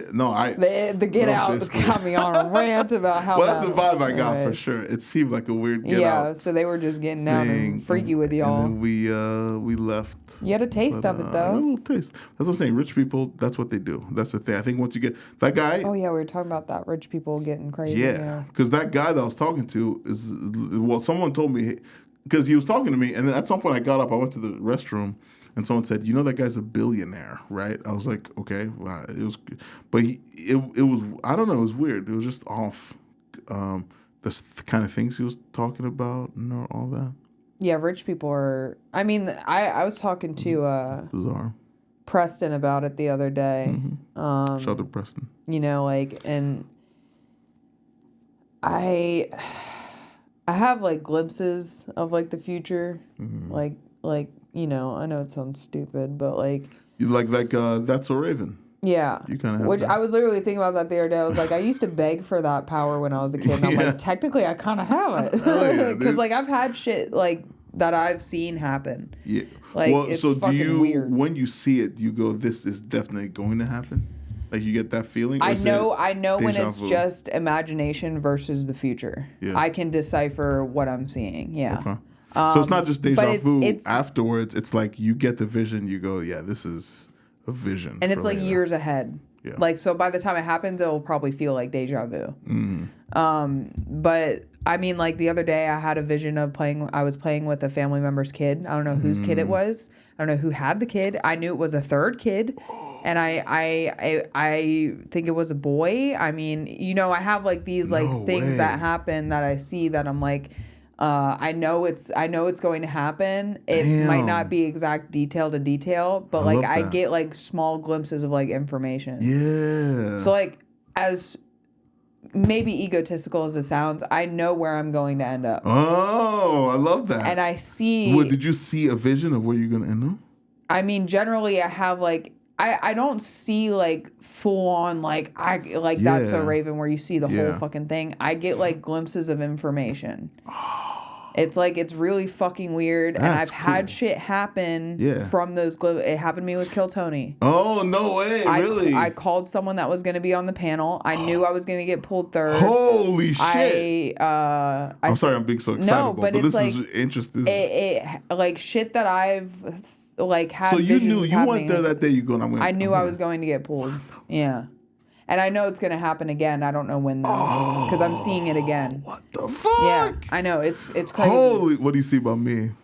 You're gonna be a famous comedian. No, you're lips to God. No, Jesus. but I appreciate really, it. I see I you appreciate being that. very That's successful. awesome. I was talking to Preston about I this the see other you day. too. Like, I can see people Yeah. and just look at certain people and be like, Yeah. that person's, they're gonna go somewhere. Speaking like, of which, that it's fucking guy weird. is on a fucking rocket ship.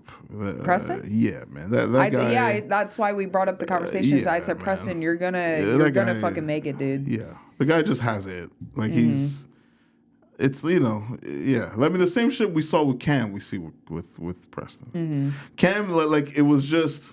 Cam was on another level where I mean, yeah, I don't know if you were around when he was kind of descending, but he was on the level where you go like, yeah, like we're doing this, he's over here, like so you can't even compare yourself to it because he's on some other shit, like and him new was on some other shit, like he'd come by do Moon Room every week and he would just go like.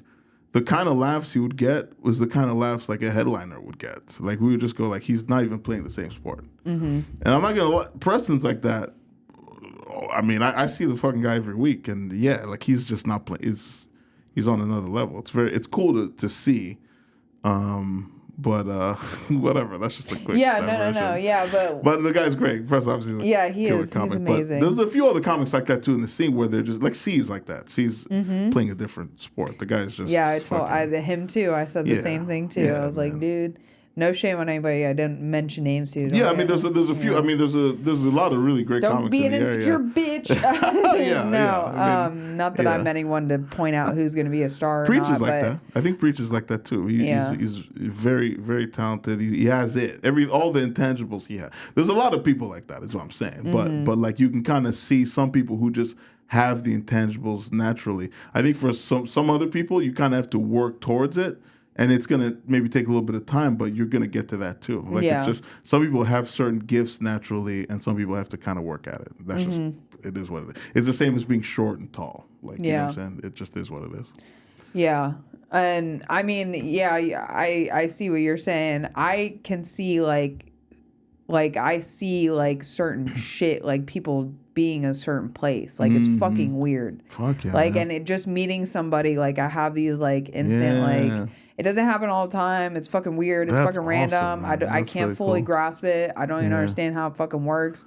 I think it's just information being passed from fucking somewhere in the universe, just landing in my head. Well, so you see yourself on Kill Tony again. Yeah. First of all, you as a comic now are way better than you 8 months ago. Wow, you know what I'm saying? So you going on Kill Tony now with fucking Slaughter. Do you know when you want to go back? Like I'm going back in 3 weeks. Okay. And I've already seen what's gonna happen. What the fuck? I'm so scared to say it out loud because I don't want to. I've only said it out loud to a few people. I'm definitely not saying it out loud on here. Shit. But I already know it's gonna happen. Well, let me ask you. I mean, I don't know if you want to share, but if you do, I'd be happy to hear it. But what's your objective going out there? Is your objective to see if you can get on some shit, or do you want to try Kill Tony again next time, or like what do you? My objective has become, because my first objective was to just, really just get out there and just do mics and get on Kill Tony. Mics and Kill Tony was always my objective every time I go there because I go for a whole week. Yeah. I don't just go there for, a couple days. So I always really go for a whole week. This will be my 7th or 8th time there. Oh my God. Okay. Yeah, I go like 3-4 times a year. So that's why I said I'll see you often. Like we used to go with my buddies. And you know a lot of people out there, right? Like you now, and which that's another thing is like I want to be regularly working out there because I feel like it's a good space to be working in, especially there's killers out there. For sure. And the opportunity to be even on a show with a killer, it makes you sharper, My goal now is to integrate with the scene from afar. Because I am staying here. I'm not moving unless something very, very drastic would have to happen for me to pick up my husband, my house, and move to another state. Yeah. Like it would have to mean we're making enough money. We have to go there because we're gonna make enough money, kind of thing. I mean, shit. With comedy, if you'll hit that point at some point where you could say like I'm bringing in enough money doing comedy that could justify that. Maybe you know what I mean. Like I feel like it could come even sooner than you might think. Yeah, I mean, by the time you get to an hour, you know, and if you're able to kind of galvanize a fan base out here and stuff with all the things you do, I mean, you produce shows, you do this, like I think you can build up enough of a fan base to where, yeah, like you could actually go out and do and headline regularly and bring enough money in. And that's why I'm like, I'm staying in Florida unless I like am forced to move. Like something drastic would really have to happen for me to like move somewhere. So I want to be integrated in the scene. The only way for me to do that is just continually go out there. And the reason, like I said, why I want to be integrated is because I want to work with killers. And a lot of killers are out there. There's a lot of killers in New York City. I'm going to start putting that in my rotation too. I'm going to go there twice a year. Oh, I love that. So it's like I want to integrate with the scenes that are closest to me within like, 2.5 hour flight that I can afford to make these trips out to on a frequent basis just because I want to get better. Yeah. And with my Kill Tony goals is really just, I explained this to Colin the other day. I was talking to Colin Sledge. Oh, yeah, he's one of the... Yeah, he kind of like, I guess he kind of like felt the same way, but I mean, not to speak on him or anything, but like I told him, I said, I look at Kill Tony as like a gym membership. Oh. Because it's like the best gym membership in the world. Oh. Because if you can get in with the best, trainers, per se, and work on the best stage with the most online viewers, and it's a comedy club built for laughter, and it's a packed out crowd. You don't get that experience. Well, that's a great point. Anywhere. Yeah.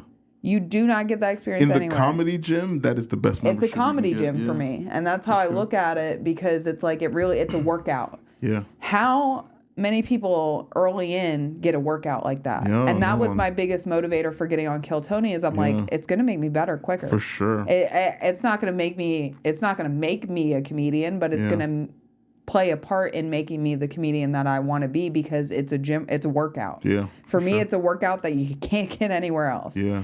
And that's why I continually go out there and sign up and do those things. And I realize that, like, I love it there because respect is, it's sacred. And it's respect, the respect is respected almost. Like, you really do have to prove that you want to, like, this is your fucking life. Yeah.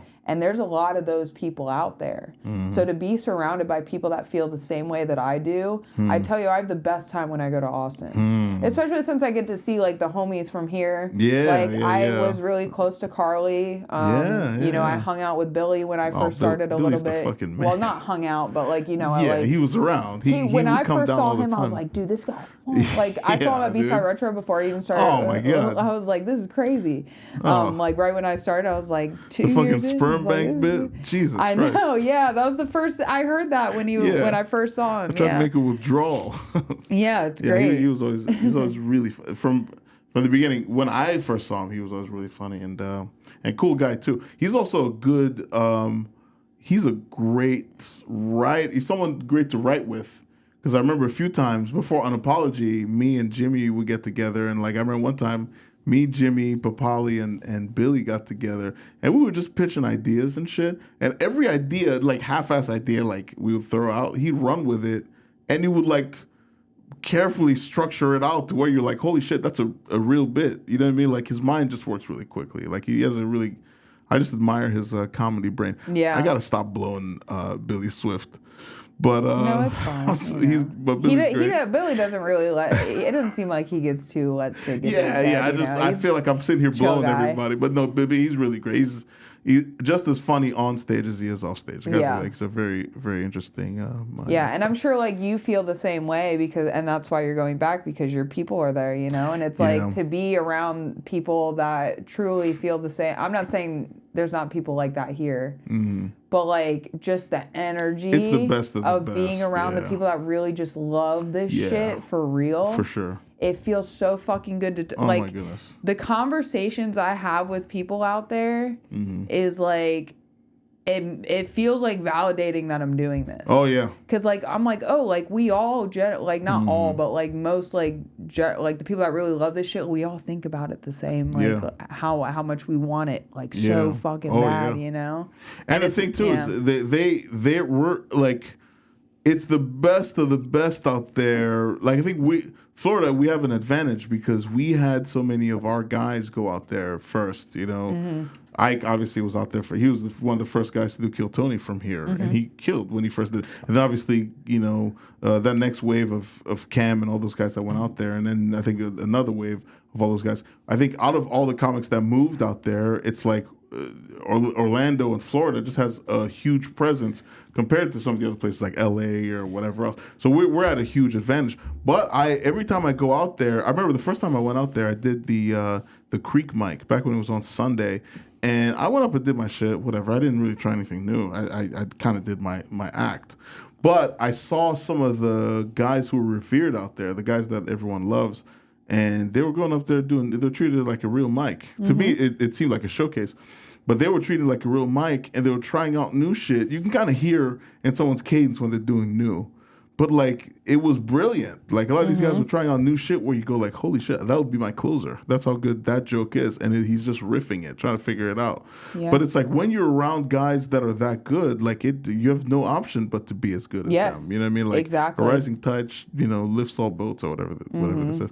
But it's true, yeah. Like, and I think that was one of the main drivers for me where it was like, it's like that out here too. There's a lot of people who just, you get really motivated by and stuff. But if you do want this to be your thing, why not be around the best? You know what I mean? Exactly. And I think right now, obviously New York is like that. A few other places are like that. But that along with having people you actually know and people who like support you and who you have like a good base with and a good support system with, I think Austin, for me at least, is the best place to go. Yeah. You know, I feel like, I don't know, being out here, in the last year, man, creatively, I've been running in circles. I don't know. I just haven't really been able to, I'm kind of in a funk or whatever. But you're changing course. Changing course. You're doing you're going with your gut. Yeah, exactly. And now I feel, you're about to step through a fucking portal that you ain't even ready for. You've been ready for it. You've been ready. Man, I don't know. I can't wait. But it really is one of those things where like I feel like I've been pushed to do this a couple years ago, and I just never did. Yeah. But like all the signs are there. I should be there right now for sure. For sure. That's where I need to develop the next act of my career, Well, that's exactly why, like, I say that I keep it on a rotation because it's like I want to get as good as I can get. Yeah. And this is the best I can do to get there. And I'm always going to do the best I can do to get there. Sometimes, sure, I'll procrastinate or I'll, like, put things off or I'll slack in some areas or not write because I'm just being lazy, making up excuses, like we were talking about earlier. But it's like, ultimately, like, we all could be doing the best we can be doing, and I think that as long as you're doing that and you're going with your gut and you're going with the fucking flow and you're working hard at what you love, dude, that shit comes. Like, I think people have this misperception that there's limited amount of spaces. Yeah. Like, it's there's like it's like we're competing. No, we are not competing against each other. Yeah, we are competing against ourselves. Yeah, constantly. And the only people that make it there are the people that keep doing it. Yeah. And keep pushing themselves out of their comfort zone. If you don't quit, you got to push yourself. Like, I really truly believe in pushing yourself through fear gets you to the next level. Because everything that I've done in comedy, I felt 1,000% fear in my fucking gut. Before I got on stage for the first time, before I did my first 25 minutes, before I did my first 10 minutes, before I did my first 8 minutes, 15 minutes, like every single one of those moments has pushed me. First time I traveled alone, I went to Austin. It was fucking terrifying. Yeah. I only knew a few people there, and it was like... When was your first time in Austin? I was 3 months in. Oh shit! I remember this. I went there New Year's, and I signed up for the arena Kill Tony. Thank God I didn't get pulled 3 months months in. It would have been way worse than the 8 months. You were there. You were out there with Jimmy and stuff. Jimmy put you on some shit, right? No, I mean, like, I didn't ask for anything because I was only a few months in, but. 'Cause I remember when I had gone there, they were like, Alex was just here. Yeah. I think I just missed you like by a month or something. Yeah, I went to some of the shows just to like, because Jimmy invited me to, I think, come see a show he was on or something. Yeah. So I would just watch shows. The first time I was there, I watched shows. I went to the mothership. I watched Duncan Trussell. Oh, fuck yeah. I got on the big room? Huh? In the big room? The big room. It was the New Year's Eve show, which was fucking so cool. Fuck. And I accidentally got put in the VIP section because I was late from the Kill Tony show. Oh, fuck I left before the end so I could make it to the show in time because it was going late as fuck. But I was 3 months in when I went there. Oh, that's awesome. And then I went there 8 months in. Yeah. And I got That's when you got pulled. Yeah, I got on the mothership mic too. I got pulled for that. Which. How was the mothership mic? For 8 months in? Yeah.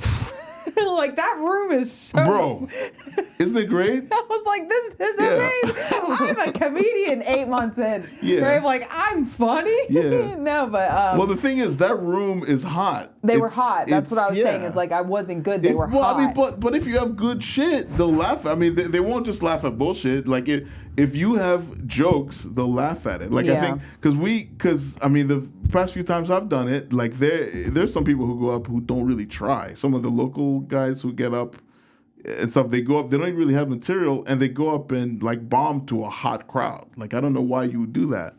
But all of us, the Florida people, we go out there and we try to actually do our best shit, and they respond well to that. It's a hot room for that kind of stuff, you know. So I don't know. I think that must have felt great though. 8 months in, God. One of the greatest fucking clubs in the country, going up and doing time there. And I mean, by no means, I wasn't crushing. I had a good feeling after. Mm-hmm. Like, I got laughs. It was good. I would not say I was crushing. But you got laughs. Yeah, I got laughs. But it was like, it's like a workout. It's like a workout that I never would have experienced if I didn't get pulled. And I'm like, oh shit, like, I could work something with this. Like, I could do something with this. But like, I really do, like, people probably make fun of me, but I call Austin my second comedy home. Yeah. Because I really do want to, I am growing as a comic there as well as here. I mean, I really like, I truly like see myself growing. Like, when I go there and I come back here, I'm like, the development is like crazy. For sure. For the compressed time, like for a week out there. You spend a whole week out there constantly working. Yeah, it's gonna have an effect on you. Because I do less mics now when I go out there because I'm trying to get on more showcases. Yeah. I mean, not like I'm just trying to fill more time with showcases versus mics. Yeah. That's another thing. Like, my next goal is, like, I have certain clubs are goals for me. Like, out in Austin, the fucking Black Rabbit. Black Rabbit is fucking amazing. So bad. I would go there all the time, and it just, I love how it's set club. up, and I love, like, when there's tons of people in there and people up there cooking. Oh my god, the sound that might be the best room. Crazy.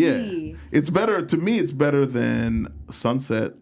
Even with Sunset has a lot of people, and Vulcan, I don't love Vulcan as a room. I mean, I'm glad they performed there, but I think out of all the, Black Rabbit's one of the best comedy club rooms in all of Austin. Yeah, I'm like, I know I'll get on it one day, but I'm like, I can't fucking wait. To be honest with you, I want to move out there and just start barking for them. Yeah, and I want to see if I can put in enough good favorite barking that they'd be like, you want to hop on a show? 1,000%. Because it's better than a mic. Like, it's. And you're also funny as fuck. So. No, I appreciate it. It's yours too. Oh, yeah, thank you. I'm not gonna lie. The last time I did the mic, like last time we went, I got an applause break, and I'm not gonna lie. That's I've been riding high on that this entire time. Oh, yeah. It was one of the greatest feelings of my life. You got to. That's amazing. It was amazing, dude. It felt so good. But it's funny, like, I was talking to Jimmy, and he was like, I'm going to try to see if Adam could watch your set. And the girl that went up before me is on Wildin' Out. Her name is Or Mash or some shit. Uh-huh. Yeah.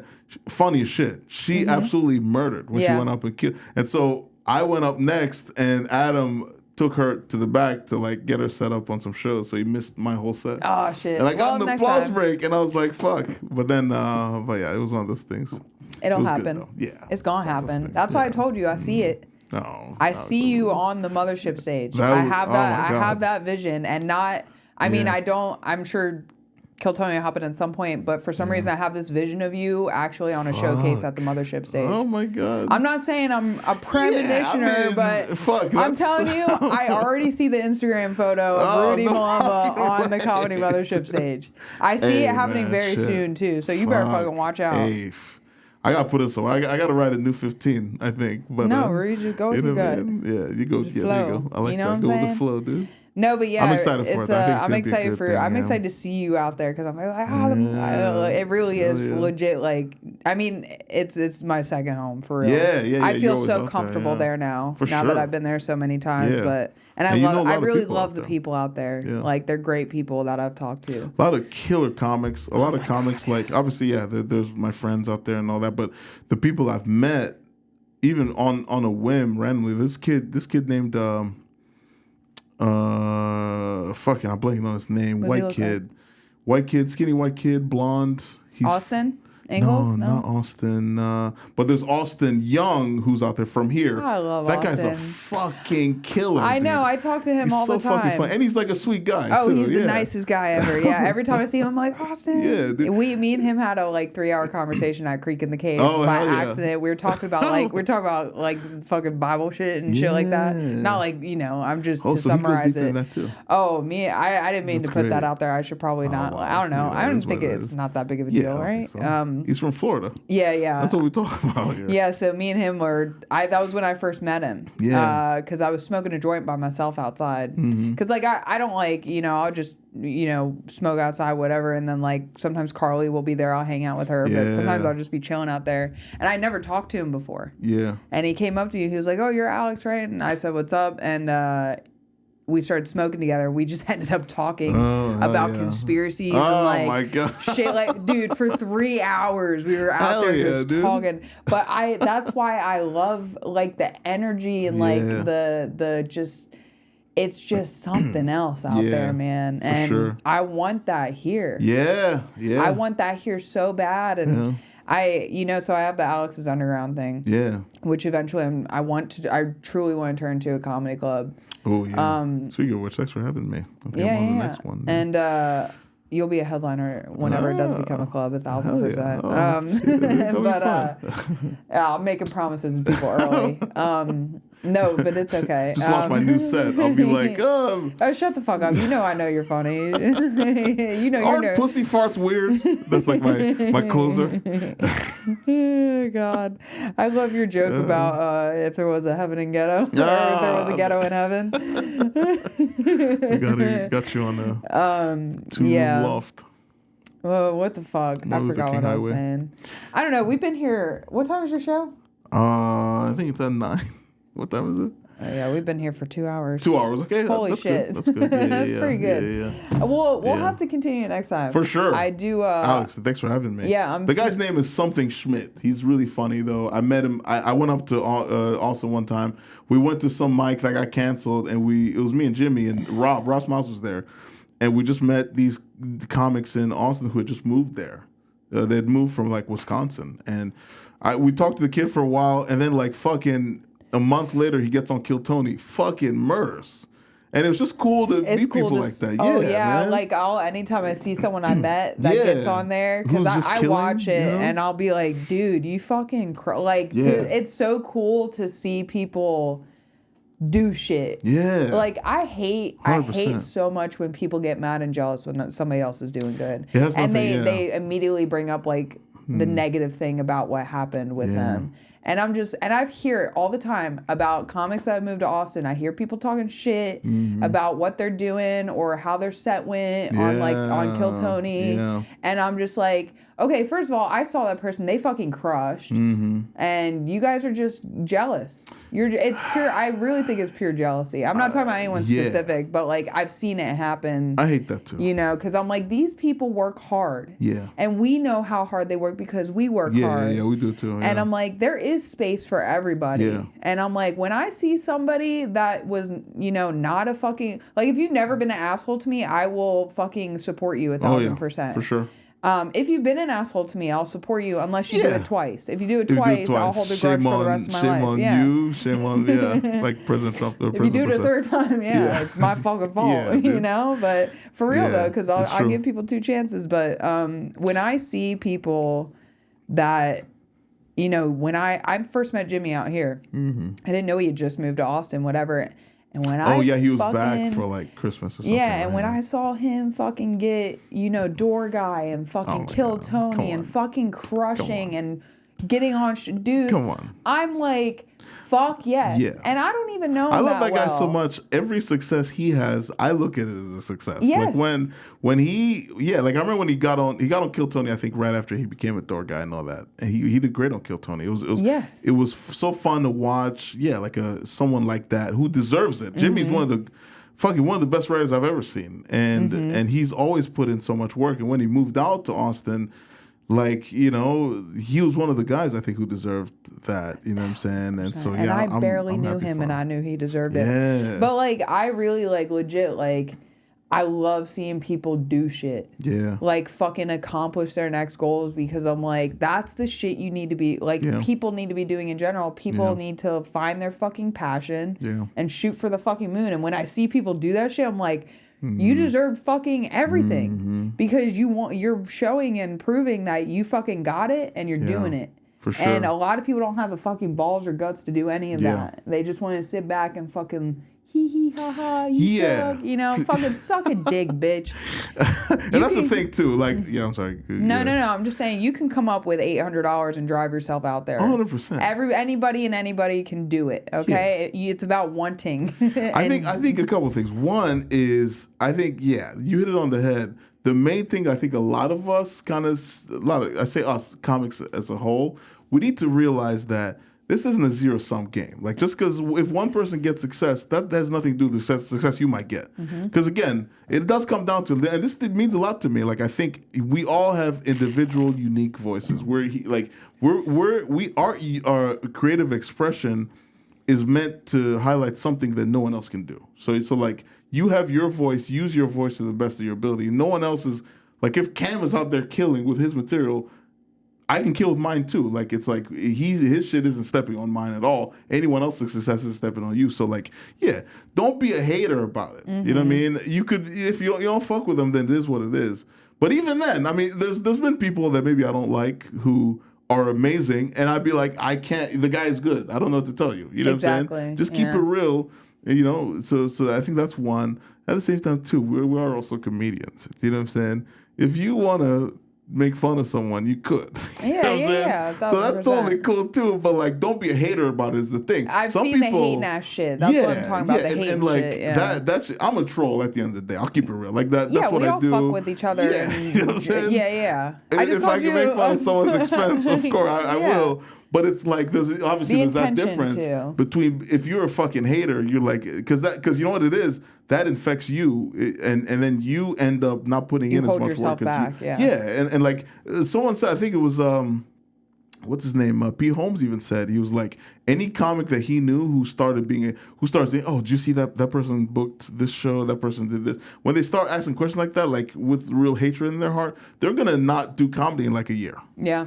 I think that's why, like, that, those are the people that don't make it. Yeah. Those are exactly the people that they get weeded out. Yeah. Comedy's funny like that. And that's another reason why I fucking love it is because it really only holds on to the true lovers of comedy. 100%. It will let you go like that. And it's like, you're in a relationship with comedy. You don't think that it's like taking mushrooms. Like if you abuse it, and you don't understand your intention or you're just doing it to fucking do it. Yeah. Like that shit will naturally say fuck you. Because if you take mushrooms and you're just doing it to be cool, you gonna have a bad trip, baby. You gonna have a bad time. I've heard bad stories like that. Yeah. Where basically the mushroom is saying, fuck off. Like what are you doing? And comedy will do the same thing. That's comedy will do the same thing for real. Yeah, but this has been fun. Hell yeah, I'll have to have you on again. Me, Alex. This is fun. Yeah. You already shout out your shows and shit. So King.Mulamba on IG. We have sketches we try to do every week. Me, Thatcher, and Preston.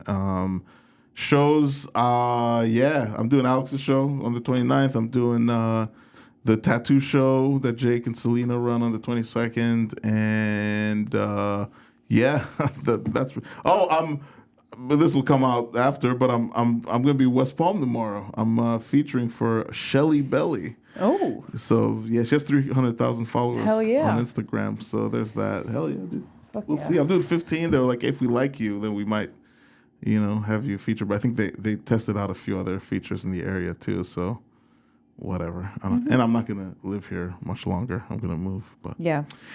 what are you gonna do? But yeah, that's basically it. So yeah. That's all I got. Catch Rudy on the Comedy Mothership stage sometime soon. That's coming up. It's gonna come. Hell I yeah. can't wait. I'm gonna be first one to comment. Oh hell yeah, hell yeah. I'm gonna put 20 fire emojis. No, I can't wait for real though. I can't wait to see you out there. I'm gonna be back out there in December and then April. Excellent. I think so. I'll see you in springtime. Oh yeah, for sure. Yeah. Hell yeah. Thanks Good. For coming. This has been Thanks fun. for having me. This is the great. longest podcast I've had in a really long time, by the way. So I talk a lot. I'm very verbose. I end them early if I don't like them. No, I'm just kidding. Everyone's gonna go looking at their Looking time. at the timestamps. Like, oh my god, shit, mine does was she 33 like me? minutes. They give Yeah. fuck if I like them or not. You shouldn't. I mean, I like everybody until you fuck me over. Yeah, for sure. Yeah. So. Yeah, thanks, Alex. I Thank appreciate you, it. Thanks for having me. Rudy Mulamba. This might be the first podcast I have blow up. Ooh. Because you're gonna get famous. Oh, look at that. They'll be And like, then yeah, they're that's gonna be like, and then see, I just get to, when you win, I win, Rudy. There you See, go. that's how this goes. It's not a zero-sum game. No, yeah, but you did sign the waiver, so you can't sue me for anything. Fuck. All right. But yeah, thanks. This is for natural ending. She keep working that back and I'm about to throw the shit like back and forward. When she teasing what she got me good.